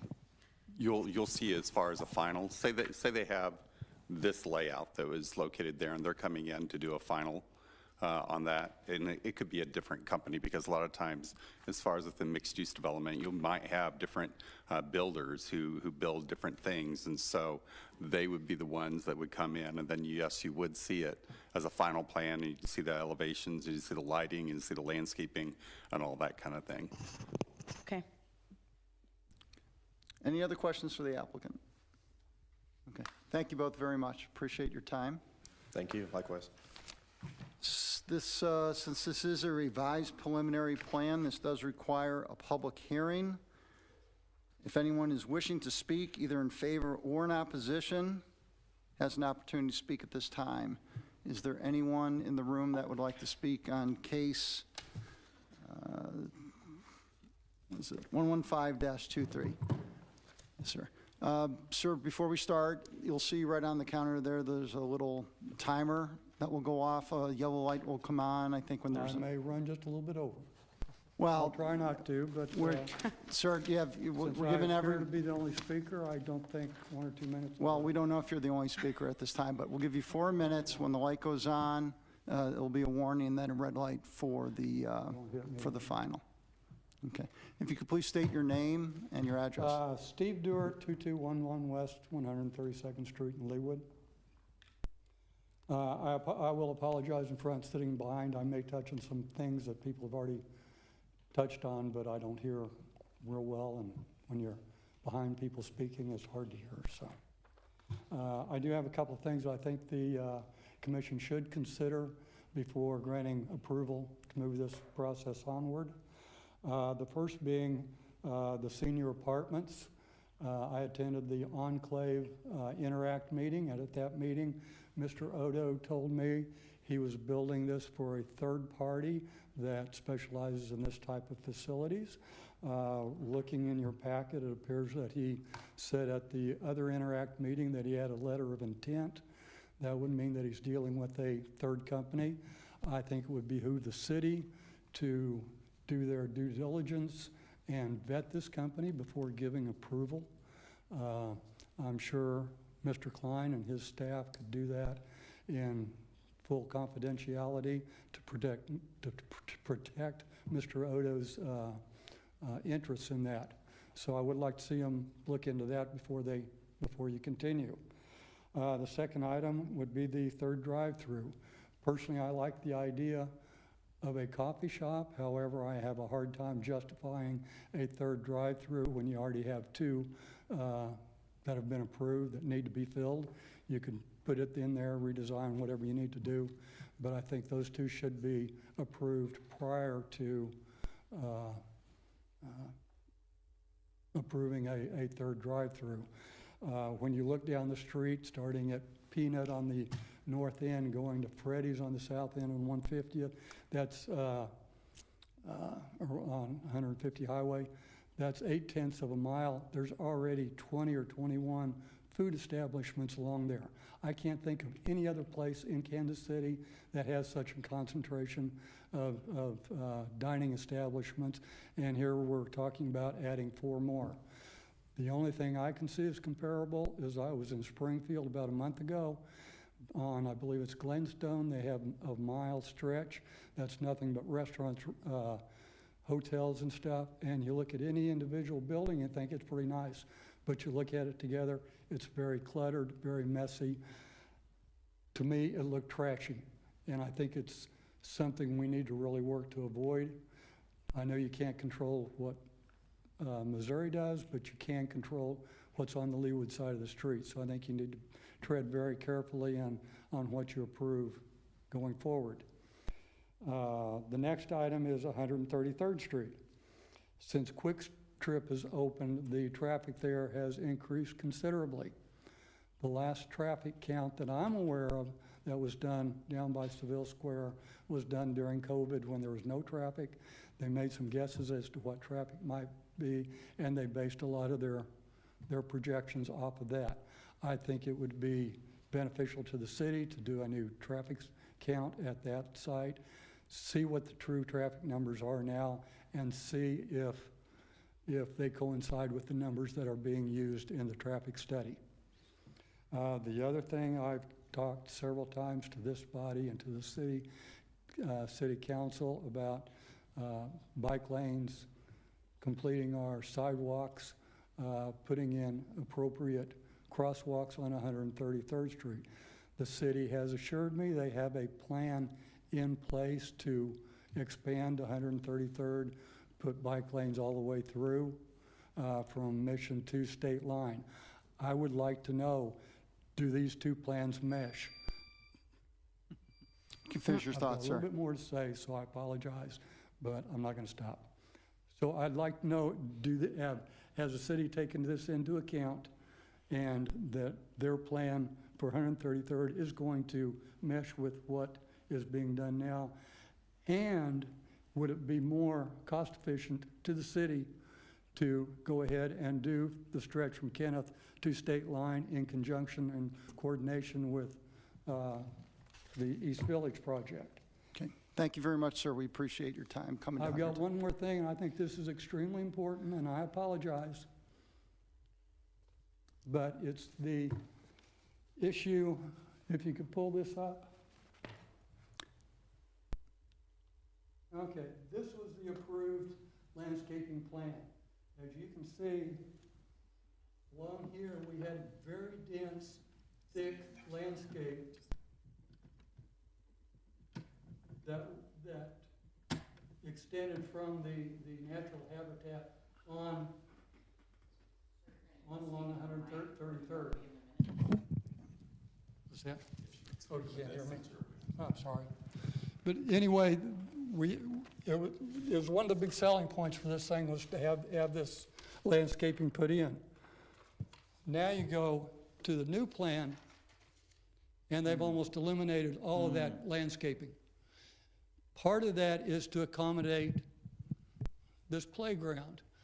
Well, I'm sorry, in this day and age, you see all the horrible things being done to innocent people. I cannot understand why we would want to put a daycare playground that backs up to a very busy street and a very busy sidewalk when we have other options. I'm proposing that you take this building, AA, and flip it with building Z.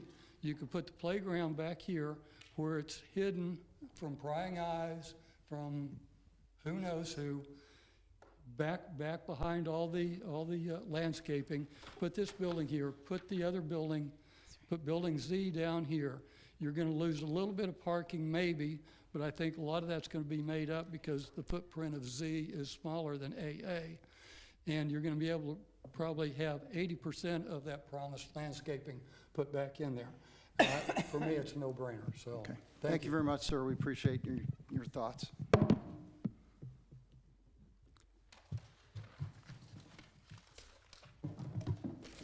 Is there anyone else that would like to speak out on case 115-23? Mr. Chairman, Commissioner Hoyt. seeing no further speakers, I move for conclusion of the public hearing. Second. Second, Commissioner Block. Thank you. All in favor, any discussion on the motion? All in favor of closing the public hearing, please state by saying aye. Aye. Nays, no, or nay. Public hearing is closed. With that, I'll invite the applicant to have an opportunity to respond to the points raised during the public hearing. I think the trees, or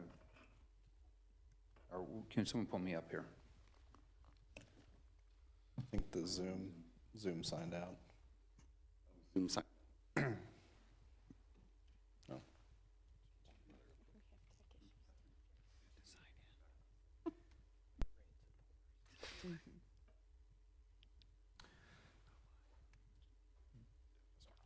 I'll go ahead and be finishing up with the last comment.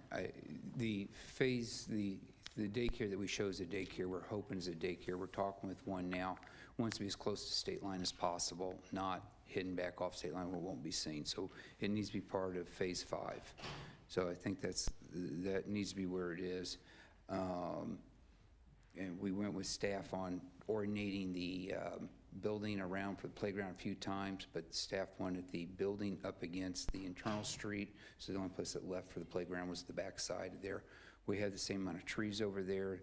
The natural habitat is all being saved. And I'll show you that to you in just a split second where we got the two side by side.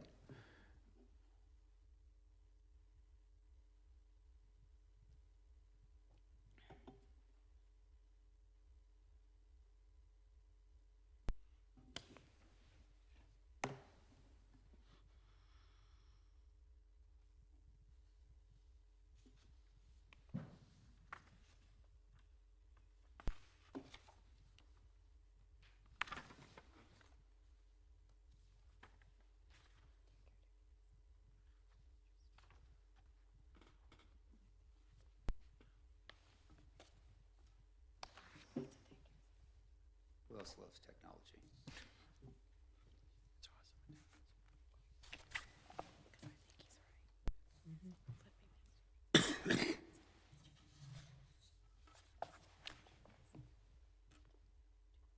Mark, do we need another IT break?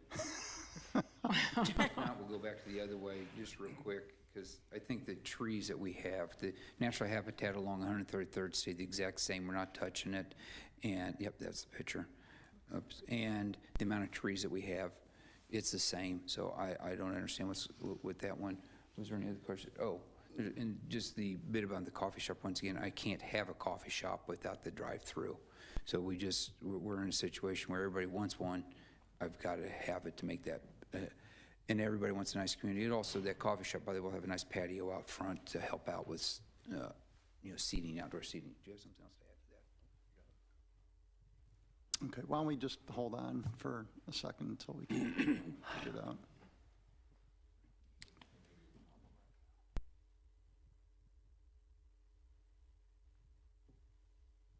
Otherwise, can you just pull that up?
Can I just pull back up the other picture? We just try using the plug-in real fast, otherwise I just let it go.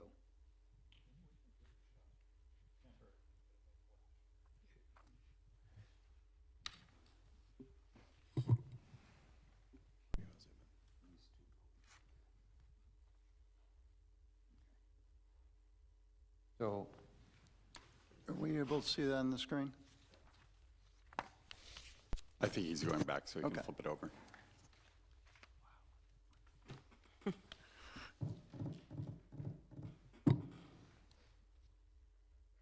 There we go. there we go. So if you notice the previous plan, the natural habitat on the old plan is the exact same as the new plan, and you carry trees. Now we're showing landscaping all the way down. We had landscaping on both of them. This plan doesn't show as many on the previous one, but it's all the same trees. I think staff can confirm that we did not lose. This is what we're going to over here on the right side. And the other thing I do want to say is just because the red buildings, some of them say restaurant, we're hoping we get some inline restaurants like they do at Park Place and Prairie Fire and all those. We're hoping to get some more inline restaurants. That's one of our major goals. I do think there's more than 27 restaurants and different types out there that we're going to hit. At least that's our intent. So anyway, Okay. anything else? Thank you very much, Mr. Otto. Before someone has a stroke? Seriously. More questions or? I do have a question. Yes, sir. Commissioner Fishman. Yeah, I think the gentleman, the speaker, has a reasonable point about the location of the daycare playground relative to the street. the kids playing out in the playground are going to be somewhat visible to travelers on the street. Was there any consideration given to flipping the location of the building and the playground so that the playground can't be seen by the by traffic on the I guess that's 133rd Street? Yeah, so two things. Like Rick mentioned, it will be fully fenced playground. And yes, the original plan that we had actually did have those flipped. Working with staff, it was discussed and wanted that that building actually front the loop road instead of fronting 133rd. So those changes were made at staff request. And if I may, first with regard to the landscaping, there were more trees kind of planted in there because you didn't have the playground was there. There still will be trees that go along there. With regard to safety, a lot of times more eyes is actually a lot safer than having something buried where nobody can see it. And so, you know, at least there you have some eyes on the street. I still think it's going to be fairly buffered from the number of trees that they're going to have going there because it'll probably be at least 2 rows of trees that go there. And in the beginning, you may be able to see through it a little bit easier, but I imagine it's probably going to grow in and it'll be a little bit more buffered. But again, everything with planning wise, eyes on the street is a lot safer than having something that is kind of buried where nobody can see what they're doing. And we do agree with that. You know, like Mark said, having a daycare playground back in a forest that's a heavily wooded natural area seems less safe.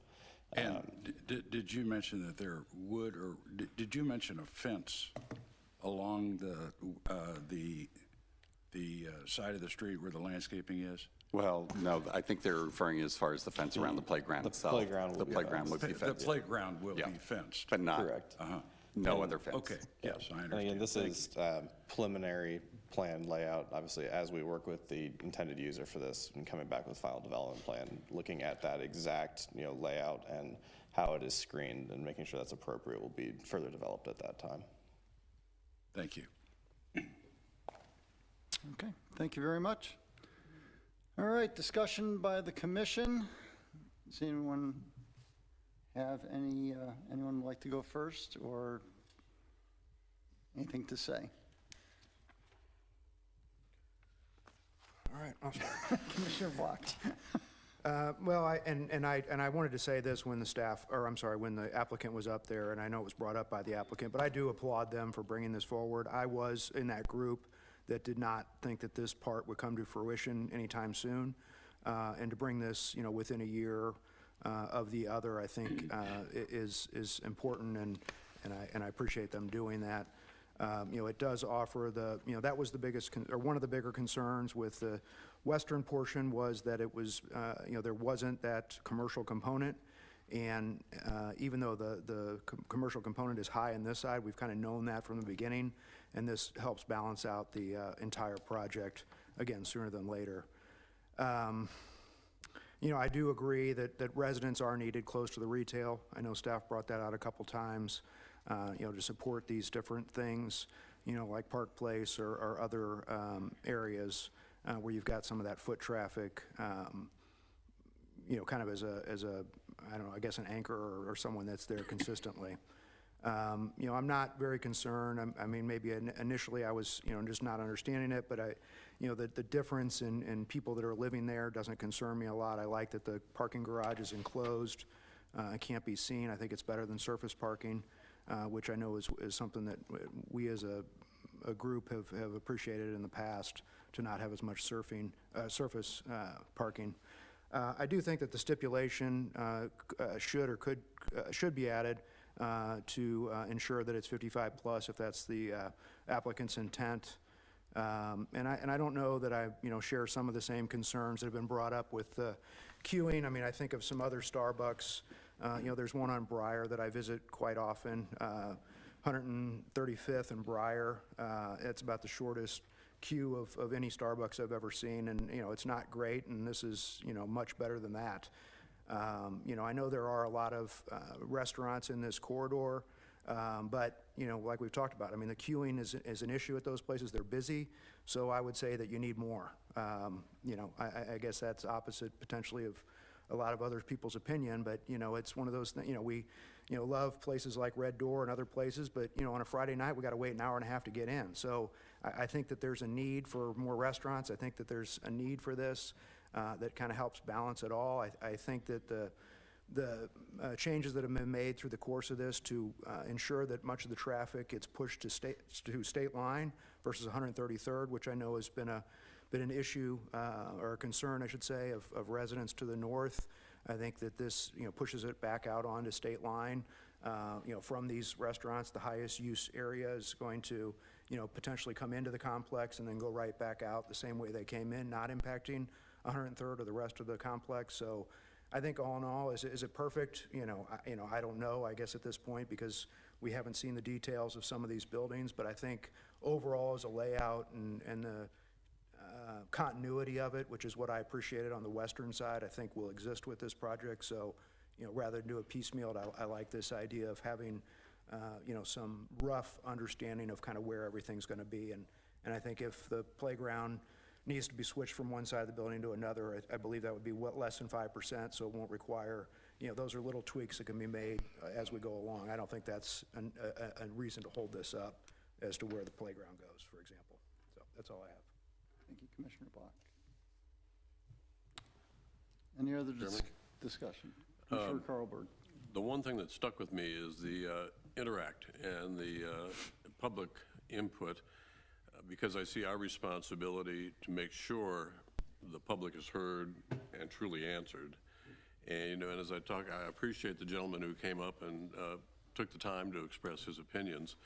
I listened to those, and I think with some of the things that we heard afterwards, those could have been answered ahead of time fairly easy, which I wonder if it reflects on the quality of the public input, which goes back to the statement that Commissioner Hoyt had said. So I do take that very seriously, that we've got to make sure the public is heard, and doesn't necessarily mean everything has to be done that they say, but it does mean that we have to seriously look at what the real meaning is of what they're saying, and I think that could have been tightened up here. Any other comments? Commissioner McGurn. Thank you, Mr. Chairman. Mine will be brief. In my opinion, the applicant's suggestion that retail needs to be closer to residential should have been applied to phases 1, 2, 3, and 4. And I do not support more residential within East Village. Thank you, Commissioner McGurn. Any more comments? Okay. I just have a couple. When we've discussed this being more walkable, more, that people can move around with the added apartments. I'm not thrilled with the apartments, but that I think will help the retail. What I don't like is the drive-throughs, and the reason I asked the question originally of, when we did the preliminary plan for phases 1 through 6, that's one of the things that stuck out in my mind. If we're trying to get a walkable area, sticking 3 drive-throughs is probably the worst thing you want to do. For foot traffic, it creates more pedestrian obstacles of people trying to get around. I would much rather have sit-down restaurants, sit-down coffee shops, and that can be done. There's a ton of coffee shops in the area that don't have drive-throughs that are extremely successful. I know, because the rest of my family has visited them many times, and they tell me about their experience. I don't drink coffee, but I get it. They go there, they study, they hang out, and I just think that the drive-throughs, as I originally thought when this first came through a couple of years ago in the original preliminary plan, I think that's an impediment to having a walkable community. Any other comments? Well, Commissioner Hoyt. I think I agree with about 85% of what Commissioner Block said, and, bits and pieces of everybody else. I'm still a little hung up on the daycare placement. And again, I don't know that that's a reason to not move this forward, because those tweaks could be made. But I'm still not sure about the argument that you want a daycare to have a really public face. You know, I think the option of placement that our citizen speaker gave us seems like a reasonable one to consider further, even if it were to ultimately be rejected. But just to say out of hand, we need something that is visible from a main street. We have a lot of very successful daycares in the area that are deliberately not visible from a main street. So, you know, that's one that I would like to see explored a little bit further, is the placement of that. Thank you, Commissioner Hoyt. One other thing I was thinking of when you were talking, Commissioner Hoyt, was, you know, the whole state line road. We have the Missouri side, the Kansas side, and I was just thinking, obviously the Missouri side across from this development, you have fast food, you just have a lot of stuff. But then on the Leawood side, you can go up State Line Road, you don't hit a fast food place until Prairie Village. I mean, there's nothing on our side that is fast food or fast anything. We have some ATM, we have some banks, but there's really nothing fast food-wise on our side. It's all on the other side. And the first one I can think of is when you go over the line to Prairie Village. I think it's the Chinese restaurant is the first one that I can think of. And I think that says something about our city. We want to be a nicer place to live and to work and to play. And I think by putting drive-throughs in that location, even though I get it, across the street, it's a whole different world sometimes.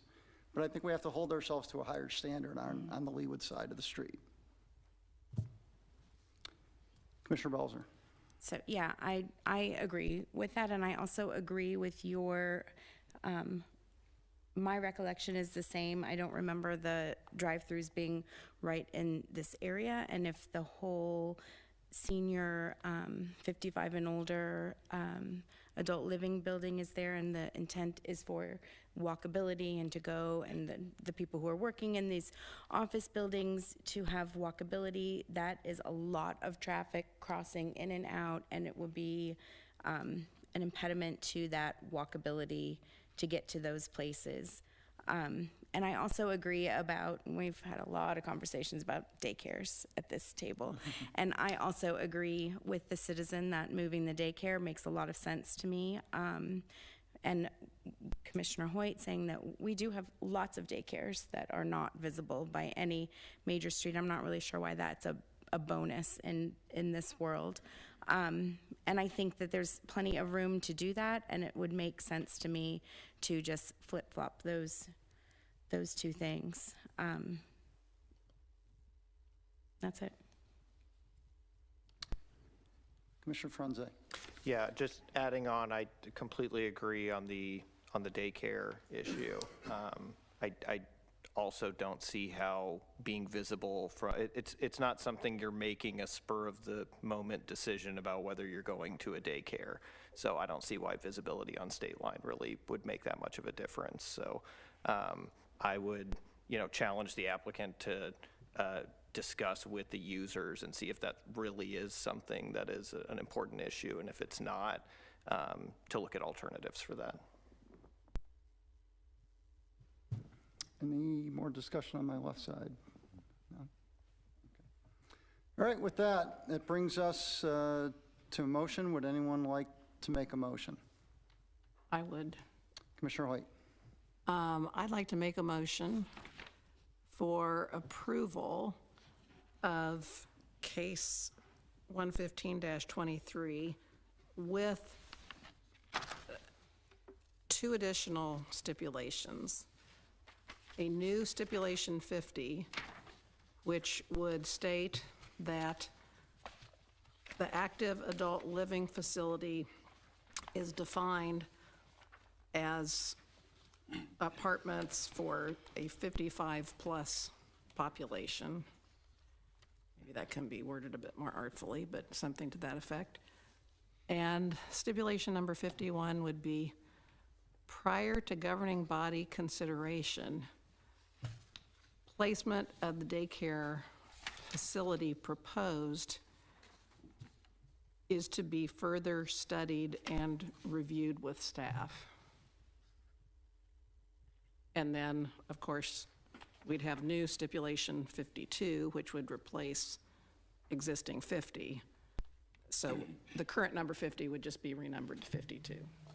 And then as amended. Oh, yes, and with the amendments to stipulations 1, 24, and 48, which were placed on our dais this evening by staff. We have a motion by Commissioner Hoyt. Is there a second? Second. Second by Commissioner Block. Any discussion on the motion? Okay. We'll go to a vote. We'll go to a roll call vote. If you are in favor of Commissioner Hoyt's motion, please signify by saying aye or yes. If you're against, nay or no. Commissioner Franze. Aye. Commissioner McGurn. Nay. Commissioner Belzer. Nay. Commissioner Hoyt. Aye. Commissioner Block. Aye. Commissioner Stevens. Aye. Commissioner Carlberg. Nay. Commissioner Fishman. Aye. Chair votes nay. That is 1, 2, 3, 4. Am I correct? 4 nay. So the motion, the case 115-23, East Village Phases 5 and 6, is approved 5 votes to 4 and is recommended to the City Council for approval. Mr. Chair, I apologize. Who seconded that, Commissioner Commissioner Hoyt? Block. Thank you. Thank you to the applicant for coming. We appreciate it. We'll take a 5-minute recess before we move on to the next case. Put him up. I didn't want you to fall.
And we're back. Thank you all for your patience as we work out through our IT issues. Up next, the commission calls case 25-24, Sunset Heights Estate.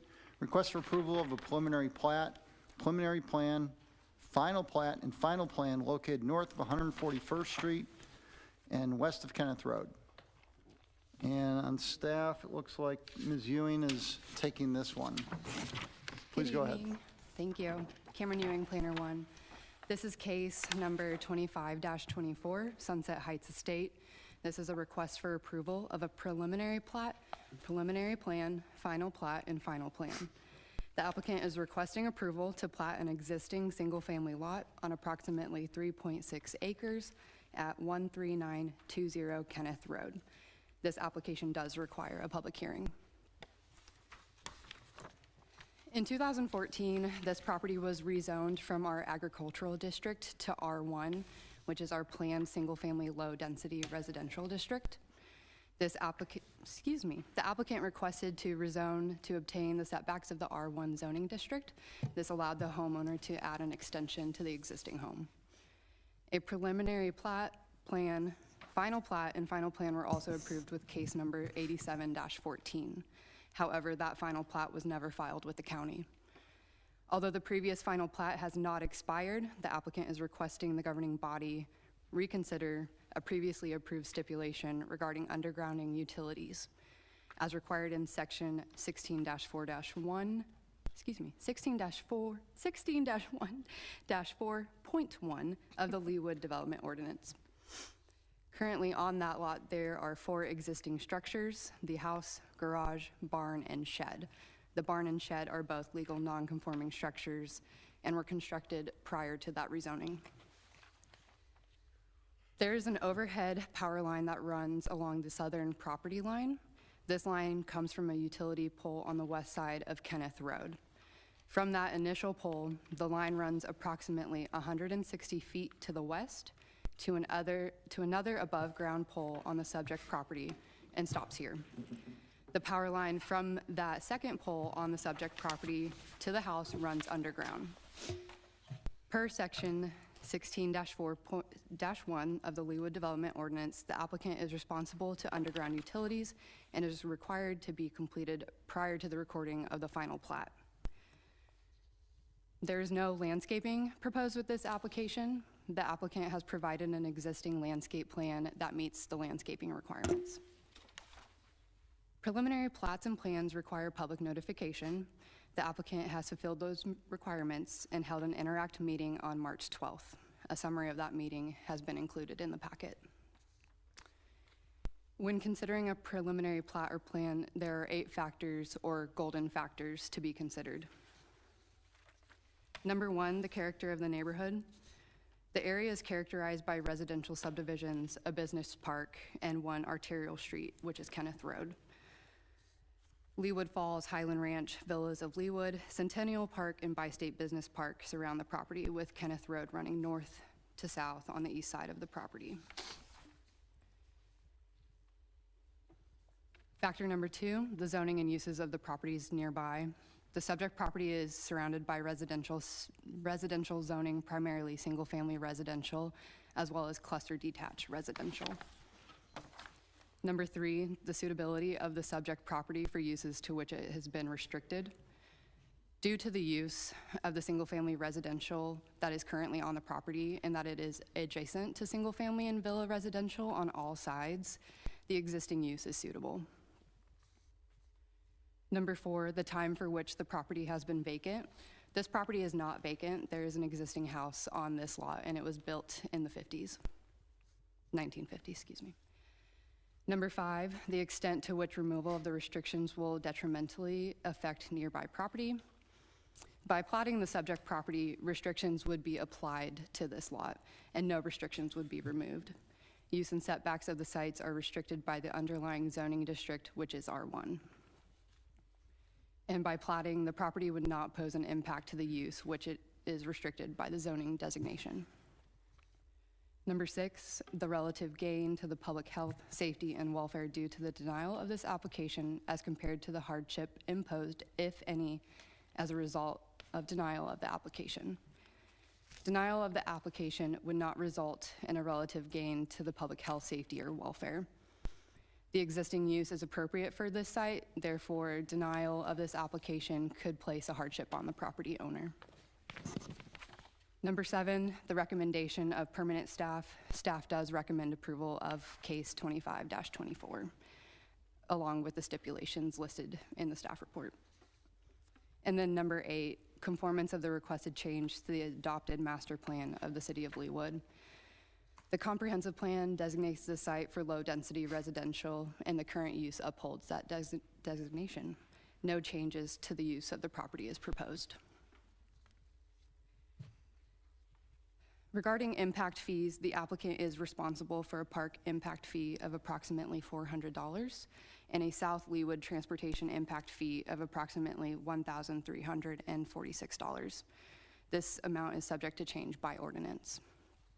And with that, staff recommends approval of case number 25-24, Sunset Heights Estate, with the stipulations listed in the staff report.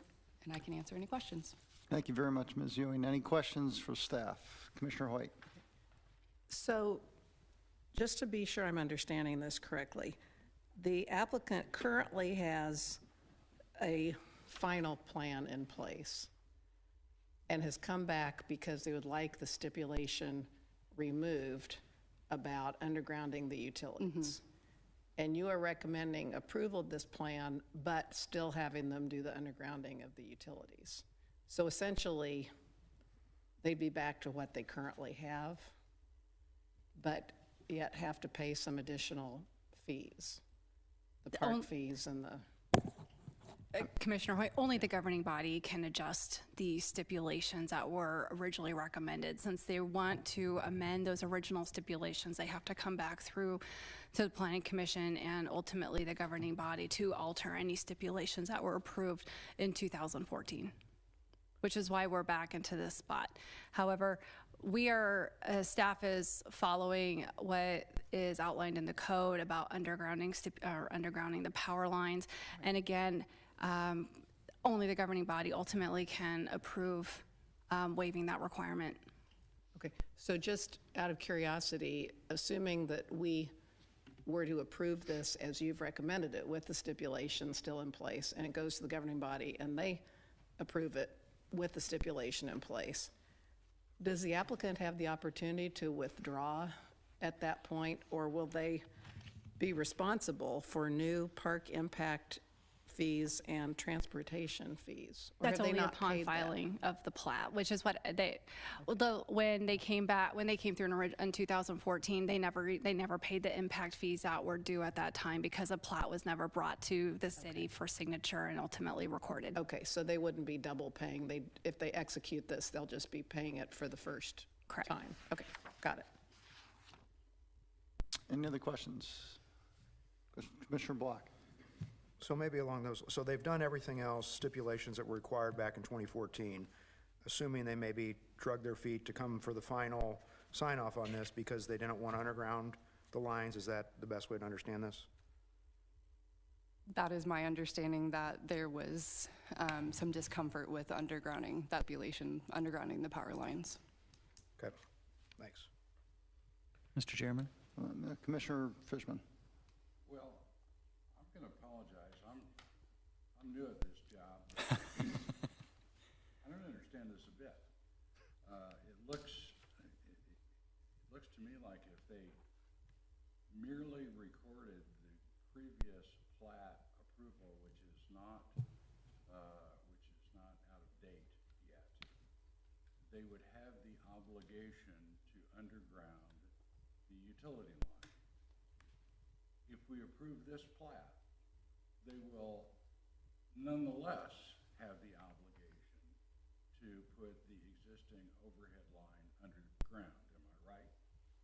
So how does this passage of this particular plat application impact the obligation to put the line underground in either event?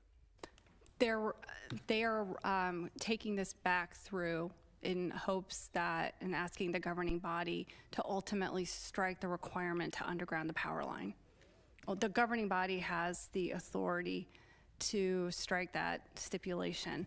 In order to amend any stipulations on a previously approved plan, it has to come back to the Planning Commission and then back to the governing body. So the stipulations then that are, in this case, would be recorded by ordinance, since this is a preliminary. Those stipulations then are what guide the final plan ultimately. So just for clarity, we are being asked. Commissioner Fishman, is your microphone on? There's a button. I'm sorry, it is not. So just for clarity, we are being asked to approve a plat, plan, et cetera, that the applicant does not agree with. They would like to have the governing body reconsider one of the stipulations that were previously recommended for approval and were approved actually in 2014. But there is no change to the plan itself, no. So under the 2014 approval, was the overhead line to be buried or not?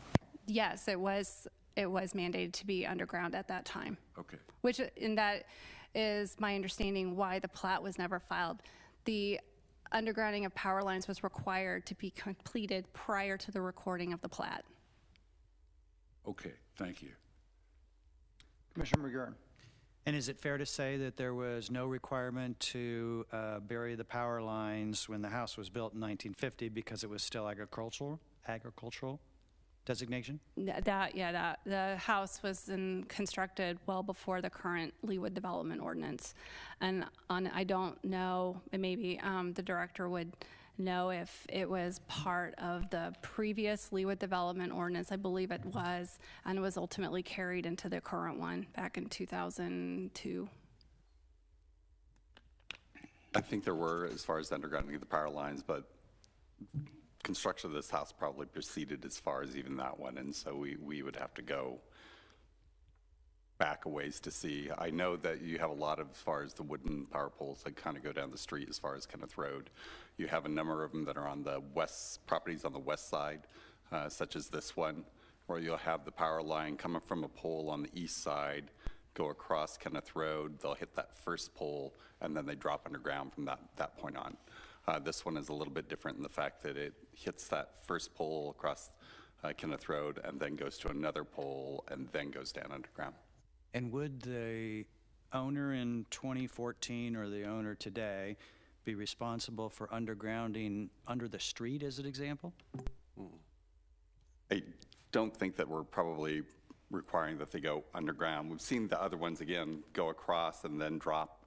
To place it underground, you'd have to bore under the street, and I imagine that'd be quite a bit of expense as So far the as city's okay with it coming across above the road and then going down and being undergrounded. So it's not as though whoever's responsible for the street portion didn't do their part either. No, Because no, if they- I mean, they have the power that's Were they overhead at that required point. by this same stipulation? Was it required that it be buried before it got to the They aren't part of house? the application, so no, the other property owner would not be responsible for that. Okay. And my question also is when it goes to the governing body and they ask staff for your recommendation of whether or not you would hold to the stipulation from 10 years ago or whether you wouldn't, what is staff's current thinking? Our recommendation would be what it is now. We'd go with what the development ordinance states as far as the undergrounding. Now, the governing body does have the ability to waive that requirement. I believe that that's what the applicant is requesting. And do they have the opportunity to pay the impact fees from 10 years ago? Or what was actually written in the stipulation or not? They'd actually be paying the impact fees as they are right now. The impact fees have changed, so they're actually a little bit more now than what they were 10 years ago. But to the point you made in here, that those haven't sunset. Those are still the requirements. Would they have the opportunity, if they wanted to do this before the governing body, to make the payment, bury the lines, and be done with it? No, because they're back at a preliminary plan with this one, so they're back square one is essentially what they're doing. Thank you. Commissioner Belzer. Have there been exceptions before where power lines are not required to be buried? Is this something that the governing body has made an exception on previously? There have been some properties where the power lines were not required to be buried. Especially we've had a couple of properties, for instance, you might have overhead power lines going along a street, and then one lot suddenly is the one that you have an application on. And so we have the requirement to bury the property or bury the power lines. But then also would do is go underground for that one and then pop back up and continue on down. The expense for that one homeowner to do that one frontage on his lot would just be astronomical. And so typically there's a stipulation that they will agree to be part of a benefit district in which you share the costs as you go across when all the lines are brought down on that side of the street. So there have been some cases. What, do you have any idea what it would cost to bury 160 feet of the line? I do not.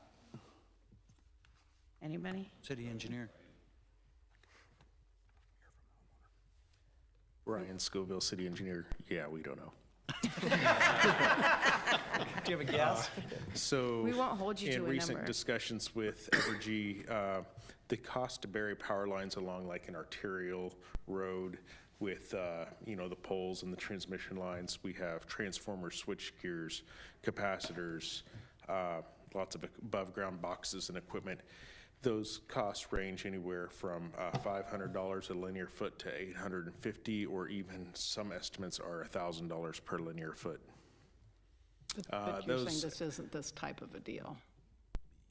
$1,000 is definitely not this type of situation. I can't speak to it. We would really need someone in that field to provide an estimate if you need a number. Okay, thank you. Commissioner Franze. So just so I'm understanding, so the governing body can waive that requirement and that stipulation. Are we, as a planning commission, able to either waive that in this approval, recommend that to the governing body, or is this kind of just a procedural step to get to the right entity who can then grant the waiver, not grant the waiver? I think this is more or less a procedural step as far as this allows them to make it to the governing body so they can make that request as far as not to bury the power lines. Okay, thank you. Mr. Chairman, Commissioner Stevens. I guess besides the power line, was the rear setback and the side yard setback for the barn and the shed, was that part of a similar granting back in 2004, was it 2014? Yeah, those were legal non-conforming structures back in 2014 as well. So there have been no changes to those accessory buildings in the last 10 years since they came through the first time. So that would carry forward as well, yeah, okay. Yes, sir. Thank you. Commissioner Carborg. I'd like to make a comment and then maybe a motion. I'm sensing from what Commissioner Fishman said and the clarity there, our influence is wishful thinking at best. And we are just a wicket that has to be gone through with no real impact on what the governing body says, right? Just with regard to as far as the undergrounding of the power lines, specifically in the Leawood Development Ordinance states very clearly that the governing body is the only one that has the authority to waive that requirement. In the interest of moving it, okay. Okay. No, not yet. Good try. Have a public hearing. Any other questions for staff? I just have one. I know we're talking about the power lines, but the Interact meeting said that they're focusing not on the power lines. They are talking about that the property may be platted into one lot, as no mention of power lines on it. So they're still trying to do that to put it together into one lot? Is that correct? Yeah, this is to be platted into one single 3+ acre lot. Okay. That's the gist of it. Okay. just because they didn't make any mention of that, so just want to clarify. Okay. Any other questions for staff? Okay, I'll invite the applicant to come forward.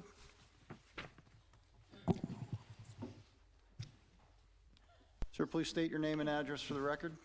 Thank you, Commissioners. My name's Judd Clausen. I'm with Phelps Engineering, 1270 North Winchester, Olathe, Kansas. With me is the homeowner and resident, Daniel Taylor, this property. Dan, you want to give your address? 13920 Kenneth Road. Okay, so just a couple clarifications, and thank you, Cameron and staff, for helping us through. So back in 2012, was it? 14, excuse me.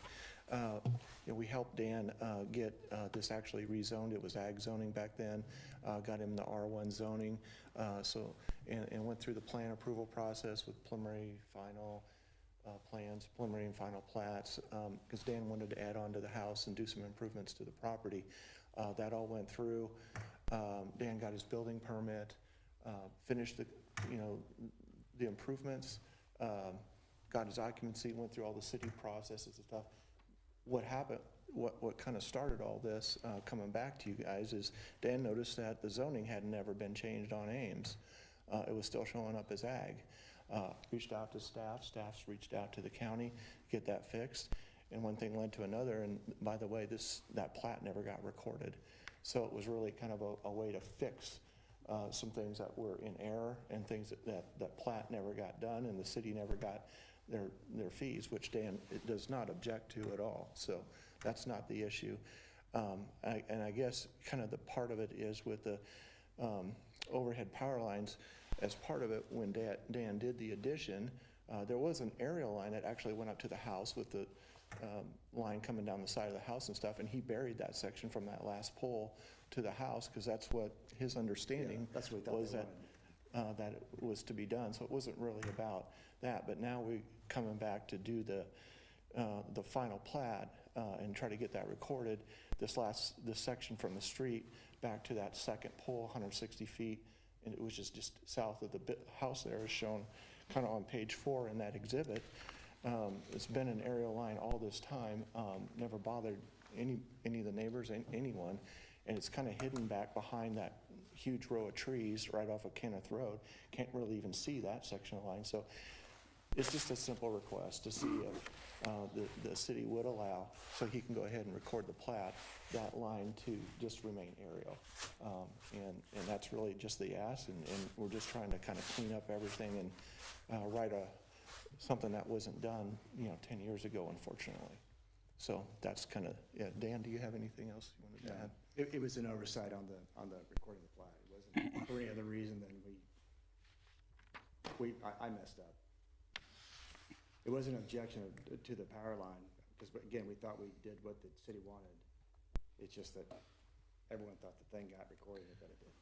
And here we are. Right. So, it's probably not the $1,000 a foot. It's not that kind of line, but it is a pretty significant cost, I would imagine. And, the fees are fine, but, we don't want to incur that cost if it's really not something that benefits. So that's the reason. Okay. Any questions for the applicant? Okay. Thank you very much. Okay, just one thing, someone mentioned about the Interact meeting, about the power lines. Nobody asked about the power lines. They just were asking me, they were afraid that we were going to try to put a road back there and put a bunch of houses back there. And we quickly dispelled that and said, no, we're just trying to clean something up. Oh, I'm sorry. Did you hear that? Yes. Yes, we did. We're in. Okay. All right, thank you. With that, this case does require a public hearing. Is there anyone wishing to speak either in favor or in opposition to this case? Mr. Chairman. Commissioner Hoyt. Seeing no member of the audience who wishes to speak, I recommend closure of the public hearing. Second. Second by Commissioner Block. Any discussion on the motion? All in favor of closing the public hearing, please signify by saying aye. Aye. Aye. Against, nay. The public hearing is closed, 9-0. That brings us to Planning Commission discussion. Any discussion on case 25-24? Commissioner McGurran. Based on everything we've learned tonight, including the fact that we don't have the authority to put in a stipulation, take out a stipulation, send our actual vote or a recommendation to the governing body, I get that we're stuck, but at the same time, I would go on the record for saying, even if this cost turned out to be half of the number that was quoted or a quarter of the number that was quoted, that's an extensive or excessive cost for anybody. And if it's true that you can't even see the power lines, and potentially I'm making this up because I don't know, but if you'd have to tear down some of the trees and the shrubbery and everything else to get to the power lines, to bury them, I wish we had the authority to send the recommendation that would indicate that the stipulation should be void. I think you have the ability to, like you state on the record, but. Is that close enough? Thank you. Thank you, Commissioner McGurran. Any other comments for discussion? Commissioner Fishman? Yeah, I have a question. If we vote to approve this application with the stipulation concerning burying the overhead line, and then the city council approves the same request, will the city of Leawood ever have another procedural opportunity to require that this overhead line be buried? It really depends on the future. If it, if somebody else purchased the property at some point and wants to develop it differently, then yes. Could it be that this house stays there for the next 50 to 100 years? That's also possible. We just don't have a crystal ball. With new development, yes, there would be that opportunity to do that. Without that new development, chances are probably not.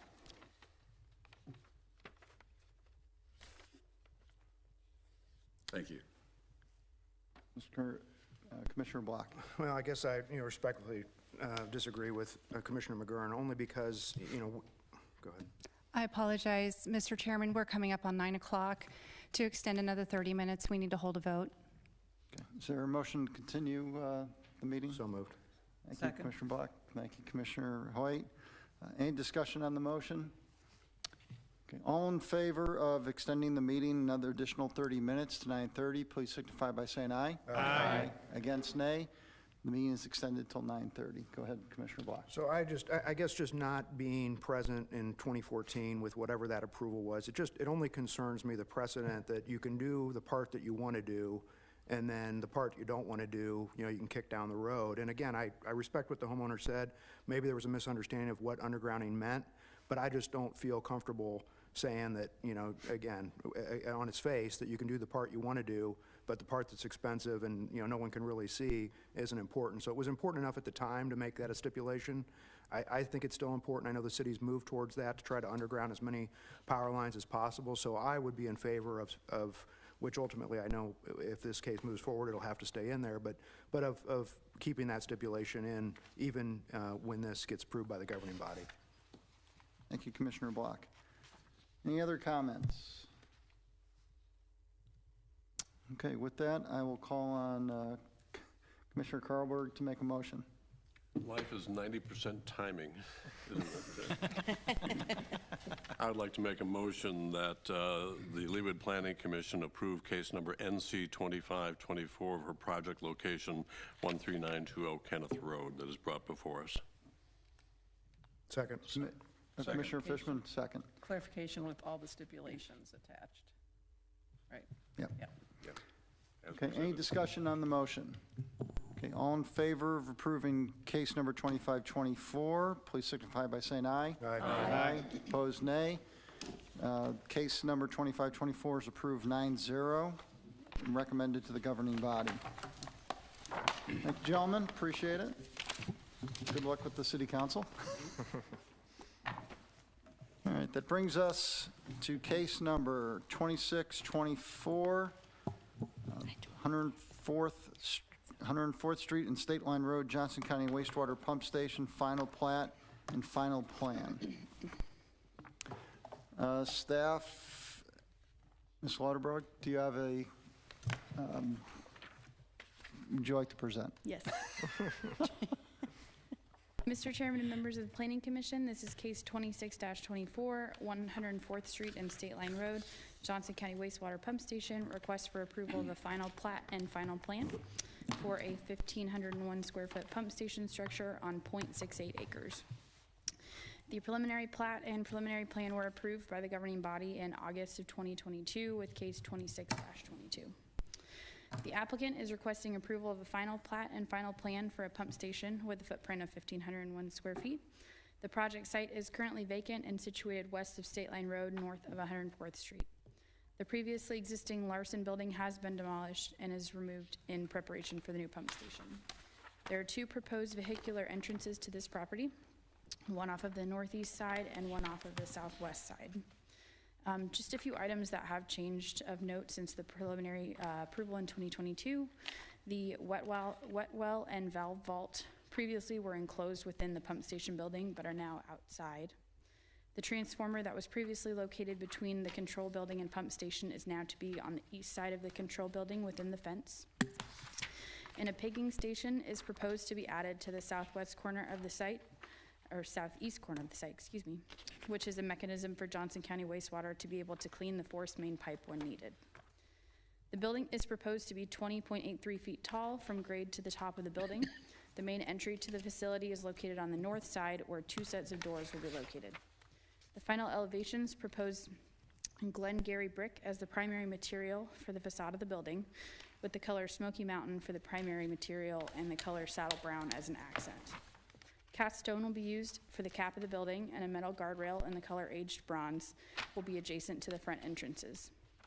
A flat roof is proposed for the eastern portion of this building using a white TPO roofing material, while the west half will be an open air structure without any covering. The memo on the dais for this case is referencing the addition of a stipulation for internalizing the downspouts. This building will have a flat roof, and internalized downspouts are already being proposed, but staff is adding the stipulation for consistency and clarity. As this site will be solely for the service and maintenance use of Johnson County Wastewater and their contractors, no formal parking stalls are required or proposed for the site. Vehicles will be able to park within the sliding gates accessed via key code adjacent to the entrance of the facility on the north side for short-term stays. This case was previously approved with a 7-foot tall metal wrought iron style fence and an 8-foot screen wall to surround the site. The applicant has decided to use the combination of the approved 7-foot tall fence, but would like to use evergreen tree landscaping in place of the screen wall to more naturally screen the site and provide more vegetation. The applicant is proposing a mix of street trees, ornamental trees, evergreen trees, deciduous shrubs, evergreen shrubs, and grasses for this property. There are existing trees on site, and the applicant is requesting to remove 34 total caliper branches, with 16 of those required to be replaced per the ordinance requirements. The applicant is proposing to use 6 3-inch caliper trees to meet this requirement. The proposed final landscape plan meets the requirements of the Leawood Development Ordinance. For lighting, the applicant is proposing 3 wall-mounted downlights with shields to light the exterior of the pump station. In addition, 1 pole-mounted light will be located between the wet well and the valve vault. This light will only be used when needed and is to be turned off at other times. No parking lot luminaires are proposed with this case, and signage is not reviewed or approved with this application. This application meets all requirements of the Leawood Development Ordinance, and staff recommends approval of case 26-24 with all stipulations listed. I would be happy to answer any questions. Okay, thank you very much, Ms. Lauterbach. Any questions for staff? Commissioner Block. Just have one. We got a proposed, the prior plan and then this plan for the overhead or the bird's eye view. Do you have a similar one for the elevation? I don't think it's in the packet unless I didn't read it correctly. I don't, but I can see if I can pull it up.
Are you guys able to see that?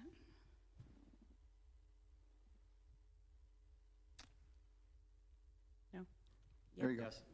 Okay, you guys can see that, okay? Yes. Okay, this was the previously approved elevation. No, I guess it's not. So, let's see. Okay. The applicant might have better photos to show you. Thank you. Sorry for the delay. Any other questions for staff? Okay, with that, I'll invite the applicant to come forward. Everything at once. Thank you for your patience in going through our exciting meeting. I think we're going to be on Netflix as a special coming up next season. It's like a ghost in the building tonight. I'm afraid to touch it. Thank you for hearing us Before tonight. you start, please state your name and Sure. address for us. Patrick Denning with Johnson County Wastewater. My work address is 5901 Fox Ridge Drive in Mission, Kansas.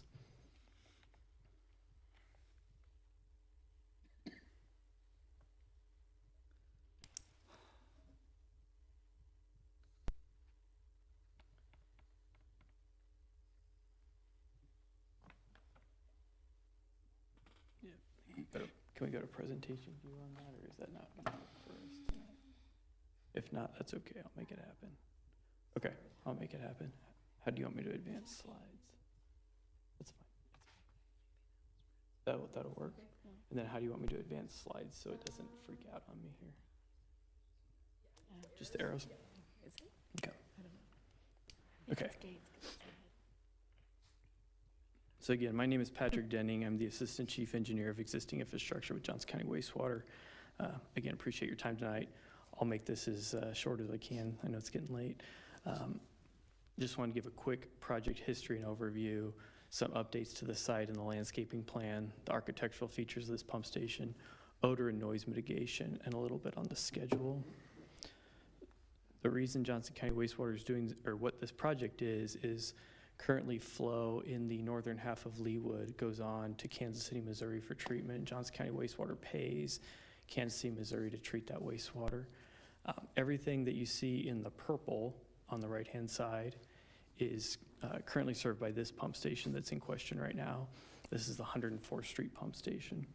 So what we have here is two pump stations that we'd want to talk about, and one common force main that take this flow to the Tomahawk Wastewater Treatment Facility for treatment, as opposed to going to Kansas City, Missouri. And we're partnering with the city to, as we put this force main down State Line Road, to help rebuild State Line. So we will pay for one of the lanes, and the city's contributing money to pay for the other lanes so we can leave State Line on the Kansas side in really good shape and just disturb it one time as we go through there. We're also partnering on other things like fiber lines to serve our stations, as well as the traffic signals that the city has. So really appreciate all the coordination with Brian and Mark and his staff on that. This project has a payback period because of being able to treat flow at the Tomahawk facility of about 7 years.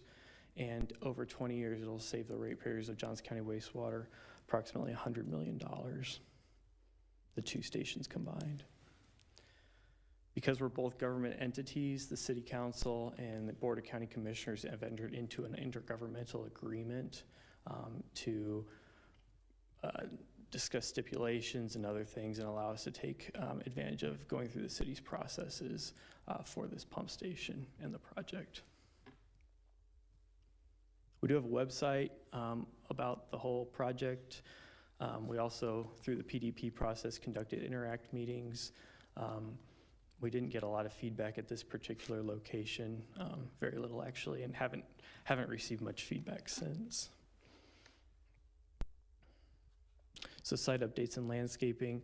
Again, the pump station is located near State Line Road and I-435, more specifically State Line Way and 104th Street. It's at the site of the former Larson Construction Building. You may remember that. That's been torn down since, and we've replaced it with grass while we're waiting for this project. This is the site plan. It's, as mentioned by staff, it has there's a small building on site. We did move we did change the wet well and valve vault. It was never in the building, but it was a different shape. It's less concrete now. Those two circles are what you see there on the left. On the right, we did move the transformer and relocated and updated the perimeter fence as well. I'll show that picture in a minute. This is the landscaping plan.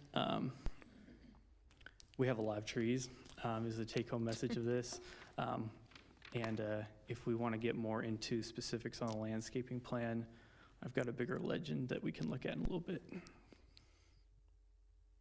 The architectural features of the building. So this is what was presented in the preliminary development plan that got approved. And the structure is very similar to what we're proposing now. This is what we're proposing in the final development plan. The overall square footage increased some because things that also contribute to the square footage include any vaults. So the building only actually got 2 inches wider, but any concrete vaults on site contribute to the square footage.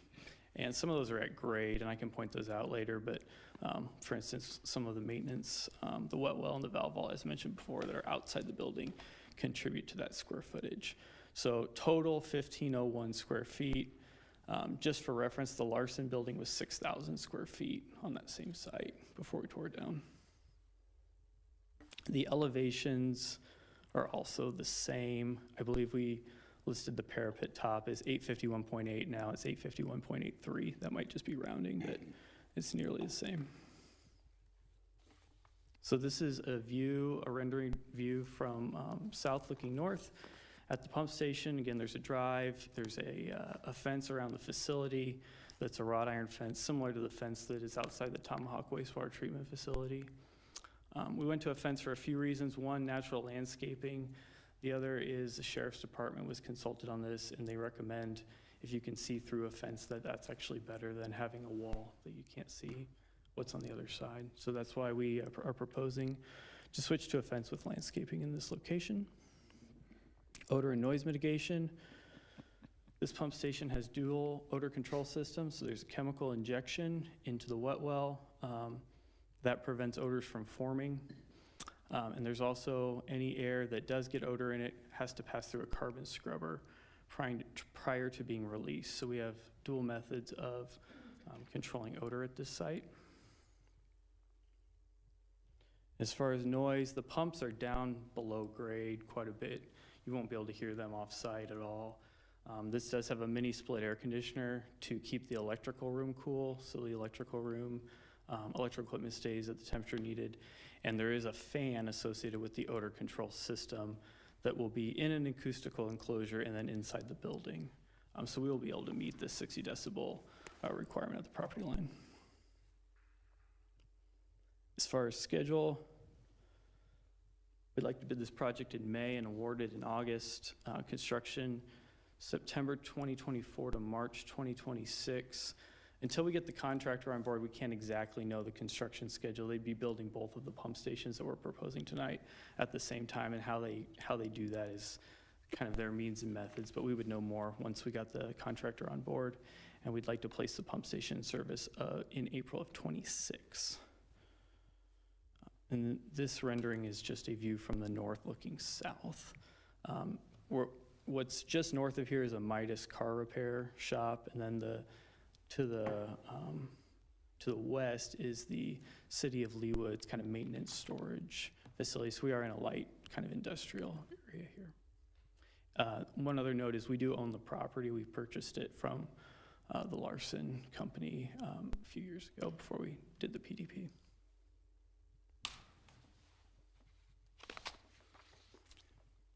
Tried to go fast. I'm trying to skip some things.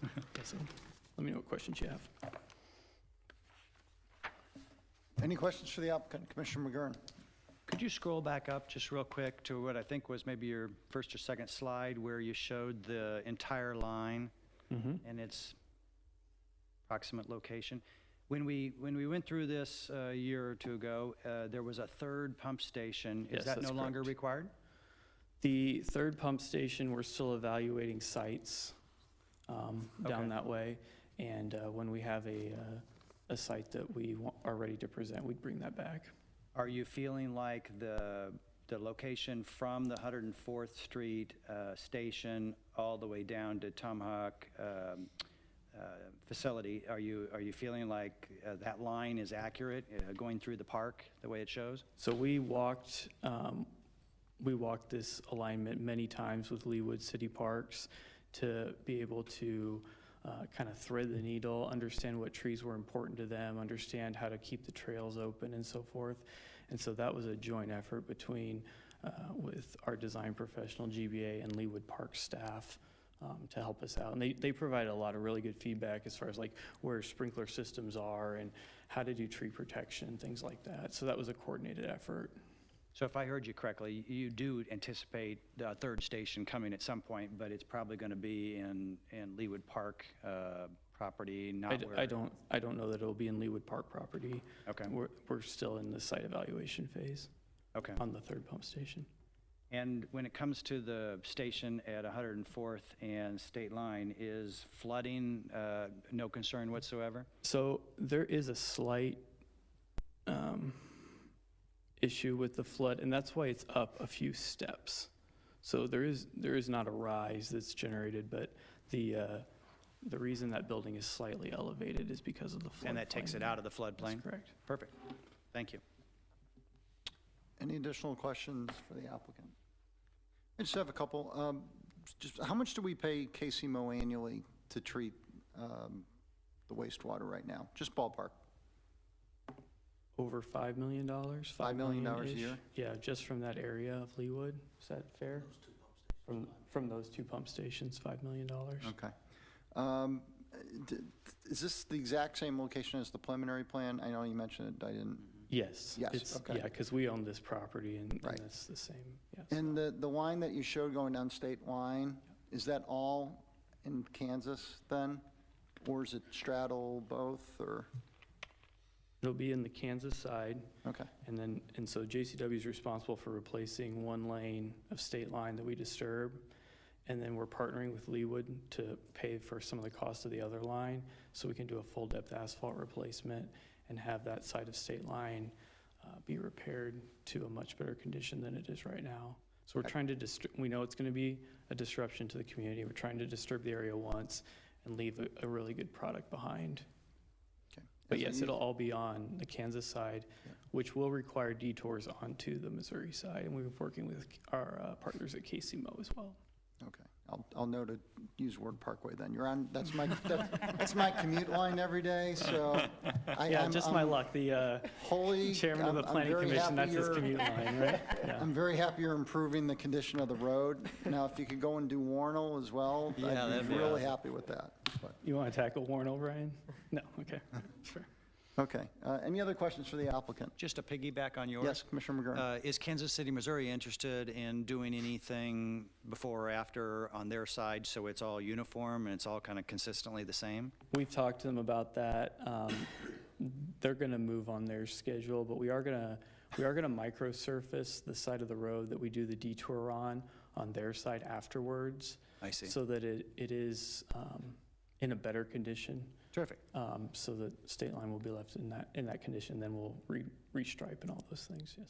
And that'd be all the way from 8900 all the way down to the Leawood City Park, or actually the Hallbrook corner. About not all the way down, but yeah, about to 435, and then you're going up to what, 103rd, and then north we're going a little further north than the station, right, to 89th. Yeah, the city wanted to go all the way up to 89th, so we'll include that in the project, and then the city will be responsible for that portion where the pipe isn't. But we want to make a section that makes sense. That's a great plan. Any other questions? Commissioner Fishman. Patrick, just for my curiosity, what is a pigging station? Yeah, so a pigging station is a maintenance station. And when you have a pressure pipe, a long pressure pipe, if stuff gets stuck in there, you got to figure out a way to clean it out. And so what a pigging station is a really fancy way of saying we stick a giant piece of foam in there, turn on the pumps full blast, and let that thing, push out whatever thing was in there. But to do that, you have to get into the line. Thank And you. so really, it's just a vault. Now we can I tell. get the picture. Yeah. I can see it now. One additional question is this pump station set up so that in the event of an equipment failure, you can pump over to KCMO? Yes, it flows by gravity to Kansas City, Missouri now, and it will continue to do that in the event of a power failure or high flow. This is like the 8900 station is designed to take a certain amount of flow.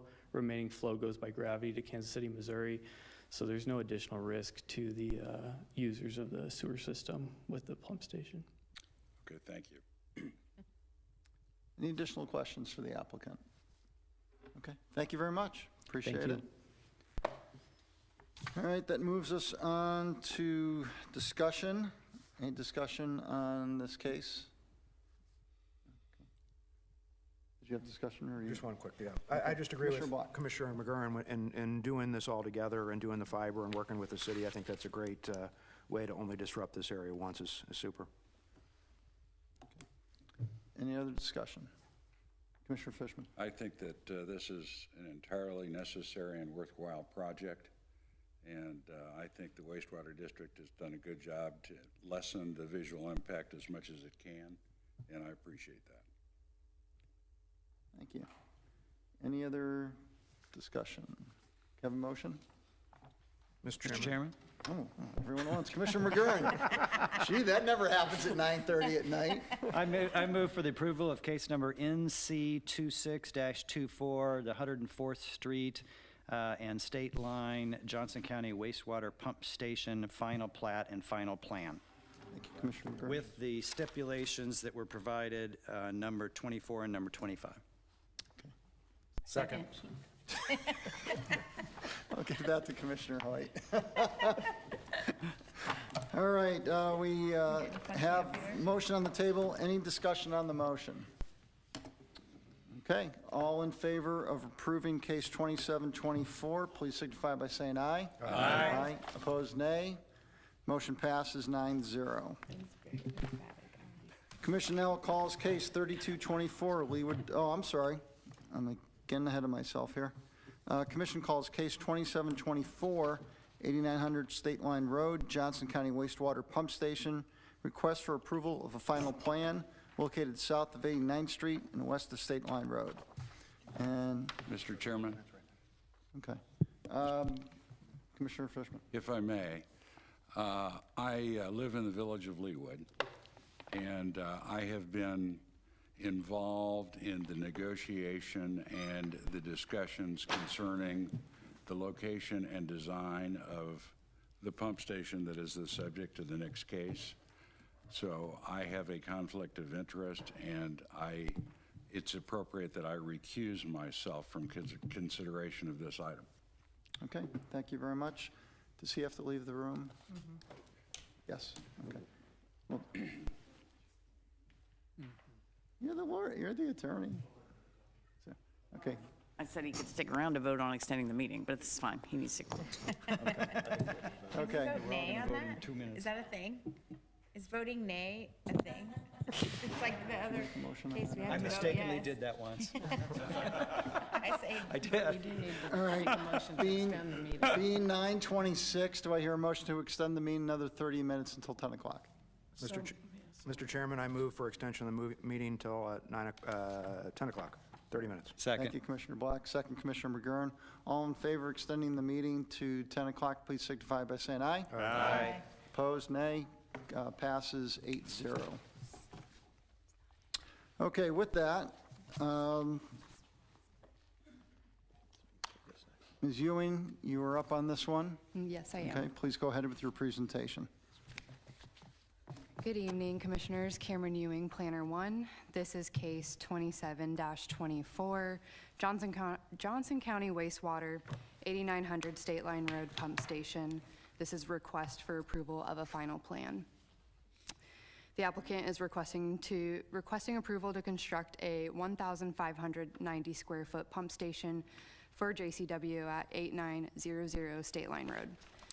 This site is an existing lot that contains a 103,000 square foot office building on the northern end of the lot. There is also existing surface and structured parking on the lot as well. This lot is zoned SDO. The associated preliminary plan was approved in 2022.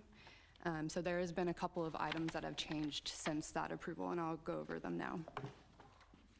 Number one, the square footage of the pump station has decreased in size by approximately 279 square feet. Number two, the previously approved plan showed two separate structures, the pump station with the attached control building, and then the separate valve vault was located slightly northeast in the parking lot. With this plan, these two structures are proposed to be joined, and they would have a common concrete wall in between them. Number three, the flood door on the west side of the structure is proposed to be moved to the south side instead. This would allow direct ground access to the southeast parking area. The south flood door would serve as the primary access door to the control building. The previous plan did include two staircases. There was one at the northwest corner adjacent to the wet well and valve vault. The other is on the southeast adjacent to the control building. The application proposes to remove the staircase at the northwest corner, leaving only the external staircase on the southern corner. In response to stipulation number 12 of the preliminary plan approval,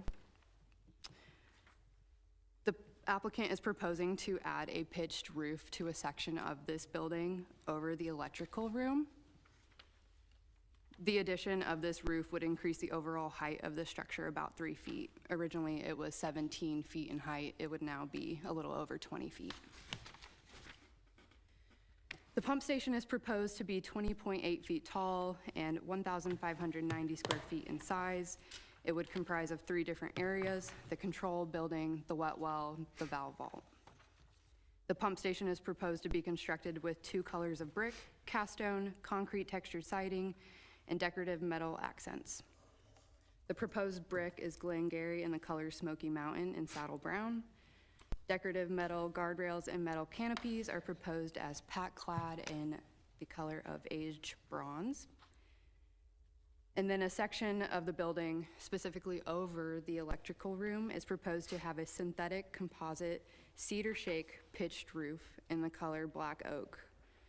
The rest of the pump station would not have a roof and would be an open air structure. There is a memo on the dais regarding stipulations for this case. Looks like this. During the review process, there was an issue regarding the downspouts on the building. We missed that during the review process, so we are proposing to add that stipulation of internalizing the downspouts. That would bring the new stipulation count to 23. These downspouts were added due to the addition of the pitched roof.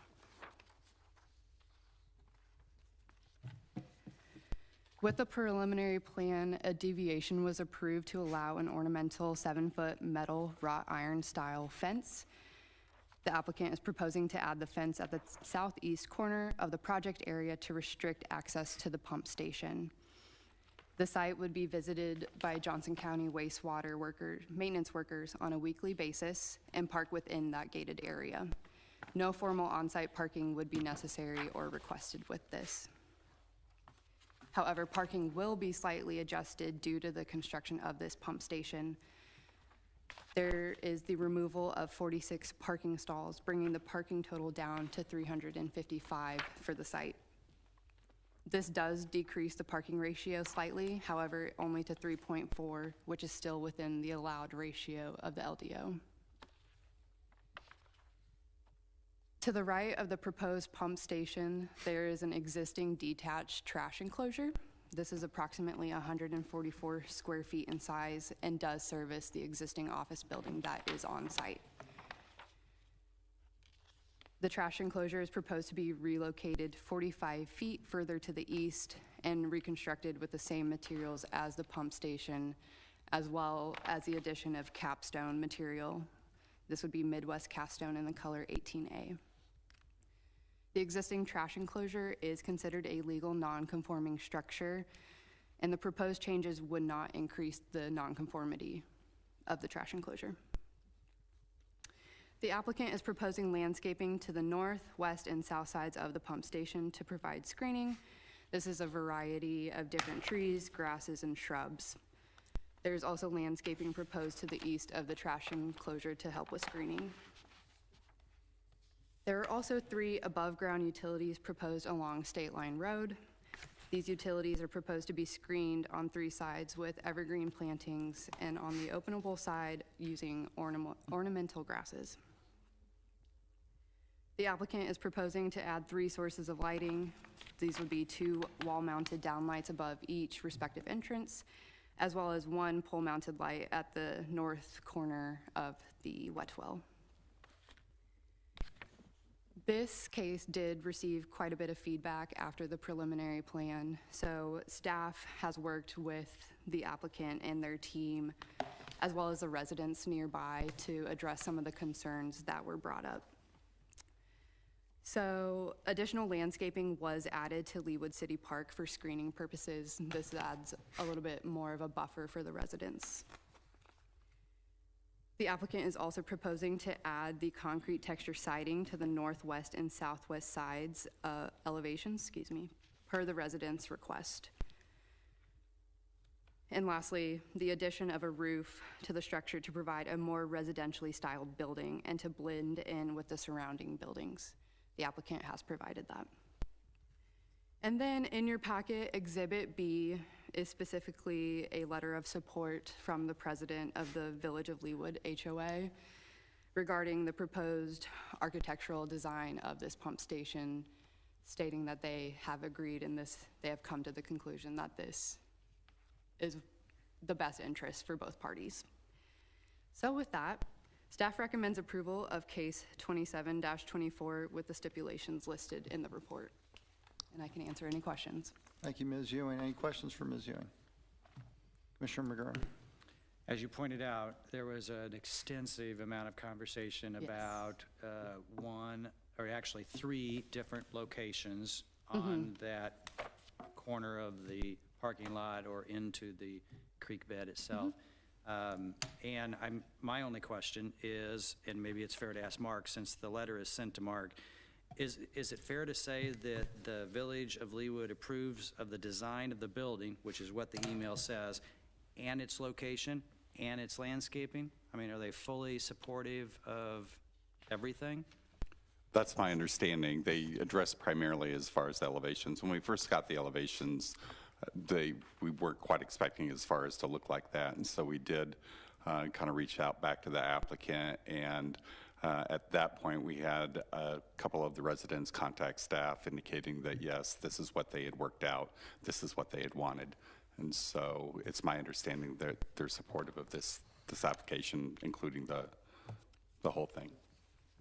Okay, that would be excellent, because this doesn't require a final approval, a public hearing, and the one person who probably knows the story we can't ask. So it'd be awesome if it had said design of building, location, and landscaping all at once, but we'll assume that's the case. Well, and just, it does imply, it says, thank you for your willingness to listen to our concerns regarding pumps, which seems Agreed. to be more than just the design. That's a dramatic improvement from before. Yeah. Nicely done. Commissioner Black. And just for clarification, the Village of Leawood that memo's from, that's the 3 or so cul-de-sacs immediately to the west? Is that the name of that neighborhood? Yes.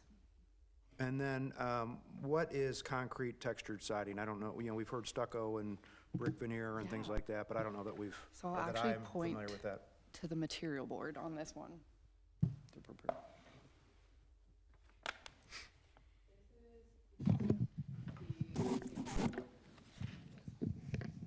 Oh. That's cool. I will use the microphone. Okay, this is the material board that the applicant did provide. This is the roofing material on this corner up here. You notice there is some divots in there, some texture. The residents did request something that would help blend into the tree line. They came to the conclusion that this would help, and this is where we settled on that. Great. Yeah. Which one's the concrete? This top corner. I thought that was the Oh roofing my material. goodness, this one, I'm so sorry. I spent a lot of time gluing this back on today. This is the siding, but it is the same. There should be grooving in that. There's divots. It will have texture on it. Thanks. Yes. Thank you, Vanna. Thank you. Any other questions for staff? Okay, I actually do have a question. When this came through on preliminary, is this the same location, or did we approve a different location and then the governing body changed the location? Can you comment on that, please? Yeah, so from my understanding with the preliminary plan, there were multiple locations that were being considered for the pump station. However, ultimately, due to the floodplain and issues with that, GBA and the applicant, Johnson County Wastewater, did come to the conclusion that this location would be the best spot for them. So actually, the location that was approved with the preliminary plan, it is the same location. The only thing that is moving is the valve vault that is going closer to the overall structure, pump station. Okay. All right, thank you. Any other questions for staff? Okay, I'll invite the applicant to come back. Please state your name and address again for the record. Sure thing. Patrick Denning, Johnson County Wastewater, 5901 Fox Ridge Drive, Mission, Kansas.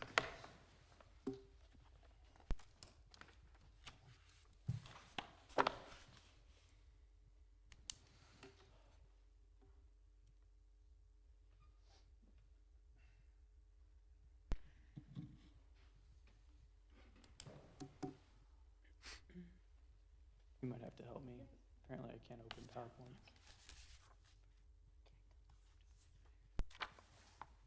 Yeah, that's right. Yep. Okay.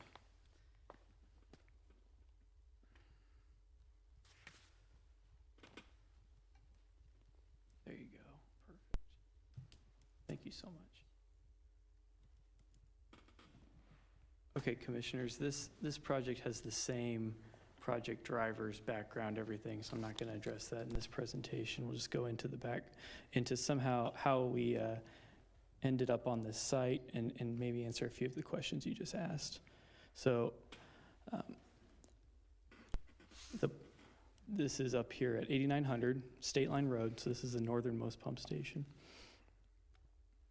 So the way that we got to this location is the Planning Commission did approve a pump station that was more into the trees to the west, and it was more oriented north-south. And the reason we pushed for that was because that we are in the floodway down here, and the municipal, a utility can build in the floodway, but we have to make provisions for it. And one of the things we wanted to do was make sure there was a no rise in the flood model, so we weren't impacting anybody else off-site.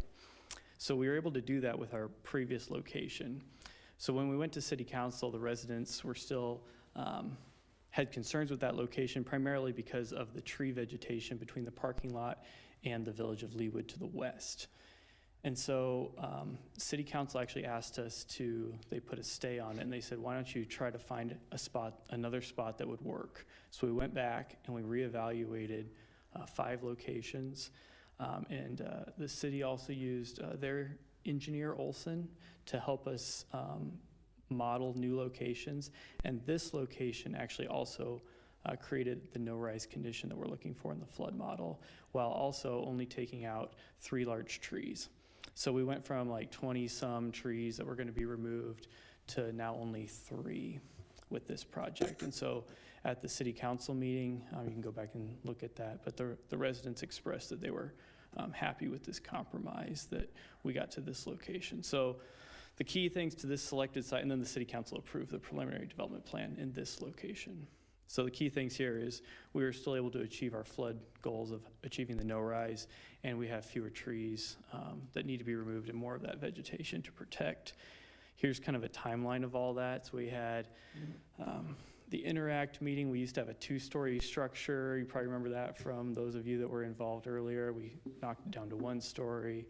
We had more public meetings. We started the website, Planning Commission, multiple city council meetings to get to that goal. And the bottom line here is, and we learned this too, is that getting this resident input made the project better. It made the project much better, but it did require time. So we are thankful to the property owner at 8900, the Village of Leawood residents, Continental Engineering, and those people that helped us get to that point.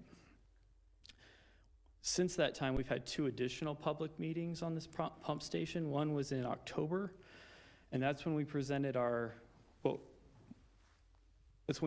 final design. And they had 4 key points that they provided to us. Those are on the right. They wanted us to revisit adding the trees to Leawood Park across the way, provide varied landscaping, revise the architectural walls to blend in with the landscaping, which was not in the stipulations, but we did want to get into that some, and then the roof aesthetics and the visibility. We presented, on October 24th, we did present the pump station with a roof. It was a taller roof. And so we've since edited that some. So to the first comment, we're proposing to add these 10 bald cypress trees in the Leawood City Park, which is across the creek from the pump station. We consulted with Leawood Parks, and they're the ones that propose the type and so forth, because this area floods, so you have to have trees that can survive that condition. So this is what they recommended. We will plant them and maintain them through their warranty period, and then Leawood Parks will take over ownership of those trees after that. We also updated the landscaping. The key thing that they wanted us to, that the residents stressed, was variable landscaping. So they didn't just want a uniform thing, because we have existing vegetation on that slope. So they wanted it to kind of blend with that existing vegetation look. So we have a number of trees and ornamental things around the pump station. We also have bushes by the trash enclosure that's proposed, as well as by the utility boxes that are closer along State Line Road. And I awkwardly put the legend in the middle so we could read it a little better. We can, if there's questions on that, we can come back to that. This was the original concept of the pump station presented in the preliminary development plan. Building height is 17 feet, which is about the same height as the parking structure on the 8900 State Line. This is where we've ended up. The top of the building is 16 feet, so it's actually a little lower than the PDP one. However, adding this roof does increase the overall building height a little bit. So it was actually taller, and we brought it back down 2 feet to try to, the roof was one of the items that was not, we didn't have consensus from everyone. Some liked it, some didn't. So we tried to get a compromise where we had a lower profile, but we kept the roof and the architecture. Here we have the 2 different colors of brick. We added the front door, as was mentioned. It's a flood-proof door, so it looks more like a commercial building. That's where that staircase was before. And then we have the 2 tones of architecture that we'll talk about more in a minute.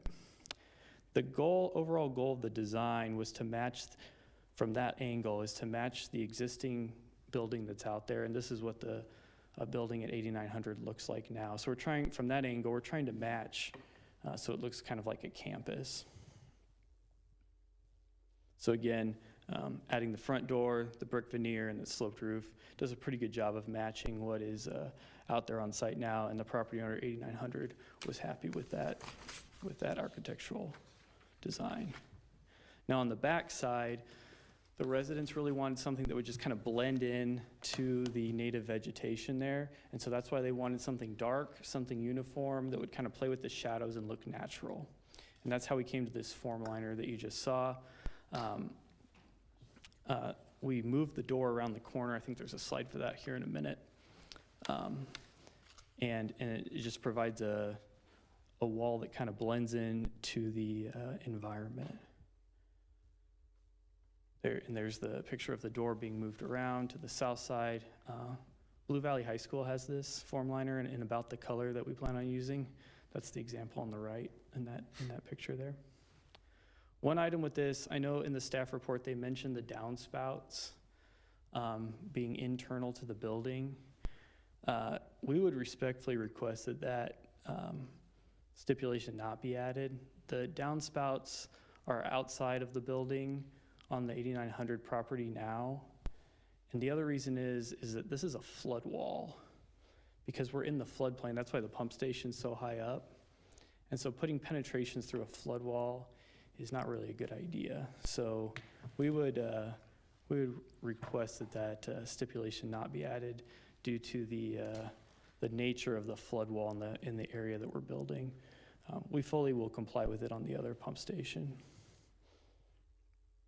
Odor and noise mitigation is the same as we talked previously. We have 2 dual odor control systems. The things that will create noise are the same as the other pump station. And here's some site renderings. So this is back from the village of Leawood. You can kind of see the pump station. It's that little brown thing kind of in the middle.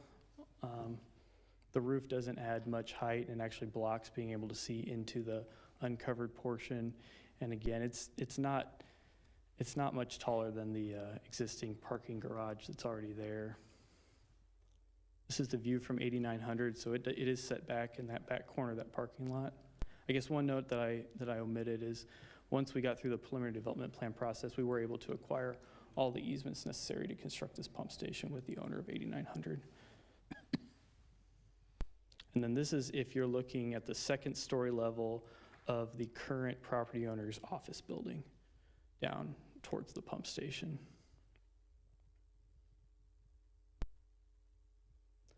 The schedule is the same as the other pump station. We're going to bid them as a package. And that's the conclusion of my presentation. I know I went fast, but let me know if there's any questions. Any questions for the applicant?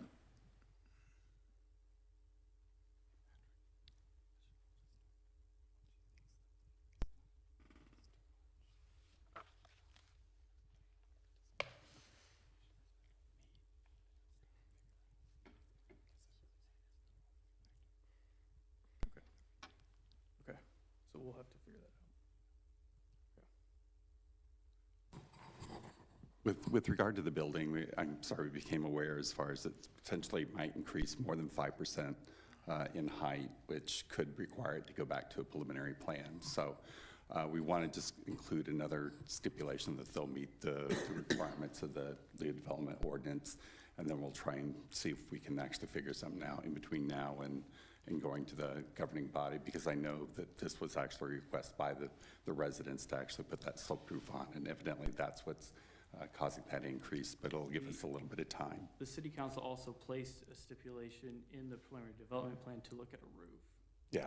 So that's. No, they did, so. That's what we did. So are you saying? It wasn't your fault at stipulation all. tonight No. that we need to? I'm just saying we go ahead and approve it, except have that stipulation that'll meet the requirements of the development ordinance, and then we can figure out as far as trying to figure out how to meet that. The only other way to do it would be stop it now, take it all the way back down to preliminary. And at this point, we really haven't had time to look at it, to take a look at it that way. Okay, so you're asking us to add a stipulation, or? That it'll meet the requirements of the Leawood Development Ordinance, basically to see what we can do if there's a solution. So would it be adequate to say that, I mean, because it is required to meet all requirements of this LDO anyway. Correct. But you want us to state explicitly. And actually. Why don't you give us the language that would work for you? Okay. I mean, like, so we'll know what we're voting on. Yeah. Mr. Chair, if I may, I think the last stipulation typically says they'll abide by the LDO. And so it's kind of in there now that we're pointing it out in the minutes, and the applicant knows that's something that they're going to have to address before governing body. I think it's covered as written. Yeah. Okay, so we do not have to put another stipulation in? Correct. 22 will cover us. Excellent. Okay. And just for reference, there is a section in the LDO that talks about if there's minor changes and substantial changes between the PDP and the final, and one of them is height of the building. If it increases more than 5%, that's considered a major change or a substantial change. And so that's where we're at. I think this roof is more than 5%. And so that's where this comes from. Okay, so that will cover us. About the question about the downspouts? The downspouts, actually, if you recall, the Planning Commission asked that we always include that stipulation in there, and then it would be up to your discretion whether you wanted to remove it or not. It's not a requirement of Leawood Development Ordinance. It is a standard requirement that we put in as far as the stipulation. When we had a work session about it, the Planning Commission indicated, go ahead, keep that stipulation in, and then if you want to remove it based on as far as the look of the building and that kind of thing, then you have the ability to do that. So in this case, if you don't want to require them to internalize the downspouts, you want them to allow the downspout, then just don't put that stipulation in. So that was, yeah, so they included that as a new number 22. but Correct. We just would keep with the old 22. That's why we Okay. Good point. Yeah. Any other questions for the applicant? Okay, thank you very much. Thank you. Any discussion on case 2724? Commissioner Block? I just think it's great that they worked with the neighbors and came to a resolution that they're happy with. I appreciate that. Very true. Until it was over 5%. And also, just as another comment, if indeed there is some sort of structural integrity issue as far as the flood area and so forth, and the downspouts being enclosed would be a problem, then I'm fine with, not including the new stipulation. I am also. Me too. Any other discussion? Maybe just to piggyback on that, only because, with sloped roofs, I think we've Right. kind of set a precedent that if it's a Yes. sloped roof, that we're okay with exterior downspouts. Any other discussion? Okay, can I have a motion? Mr. Chair, Commissioner Block? I move for approval of case 2724, Johnson County wastewater, 8900 State Line Road Pump Station, with the 22 stipulations. Second. Second by Commissioner Belzer. Any discussion on the motion? Okay, all in favor of approving case number 2724, please signify by saying aye. Aye. Opposed, nay. The case is approved 8-0 to the governing body. Do we need to have an official continuance on cases 3224 and 3424? I think yes, if you went ahead and continued them to the next Planning Commission meeting, which I believe is the May 1st, I want to say. Can we put them together, or do we need to do one each separately? I believe probably separately because they are two different sections of the Leawood Development Ordinance. All right, can I have a motion for continuance on the first one? Mr. Chairman, Commissioner Hoyt? I make a motion for continuance of case 32-24 to the next available spot on a planning commission meeting. Is there a second? Second. Second, Commissioner Stevens. Any discussion on the motion? Okay, all in favor of approving, continuing case 3224 to our next regular meeting, please signify by saying aye. Aye. Aye. Opposed, nay. Nay. Passes. Continuance of case 3224 is continued to the next meeting, passes 9-0. Can I have a motion on case 3424? Mr. Chairman, Commissioner Hoyt? I make a motion for continuance of case 34-24 to the next planning commission meeting. Is there a second? Second. Second, Commissioner Belzer. Any discussion on the motion? All in favor of continuing case 3424 to our next regular meeting, please signify by saying aye. Aye. Opposed, nay. Case 3424 is continued to our next regular meeting. I have a work session, Mark, on April 9th. Are we still having that? Yes. Okay, so mark your calendars, work session on April 9th, and mark the next regular meeting due to Passover is being pushed back to May 1st. Is that still a Tuesday or is that a Wednesday? think it's a Wednesday. It's a Wednesday. Okay. Passover begins on the 22nd, ends on the 30th, if I am correct. Okay. All right, anything, anyone bring anything else up? Okay, we are adjourned until our work session on April 9th. Thank you all for long meeting.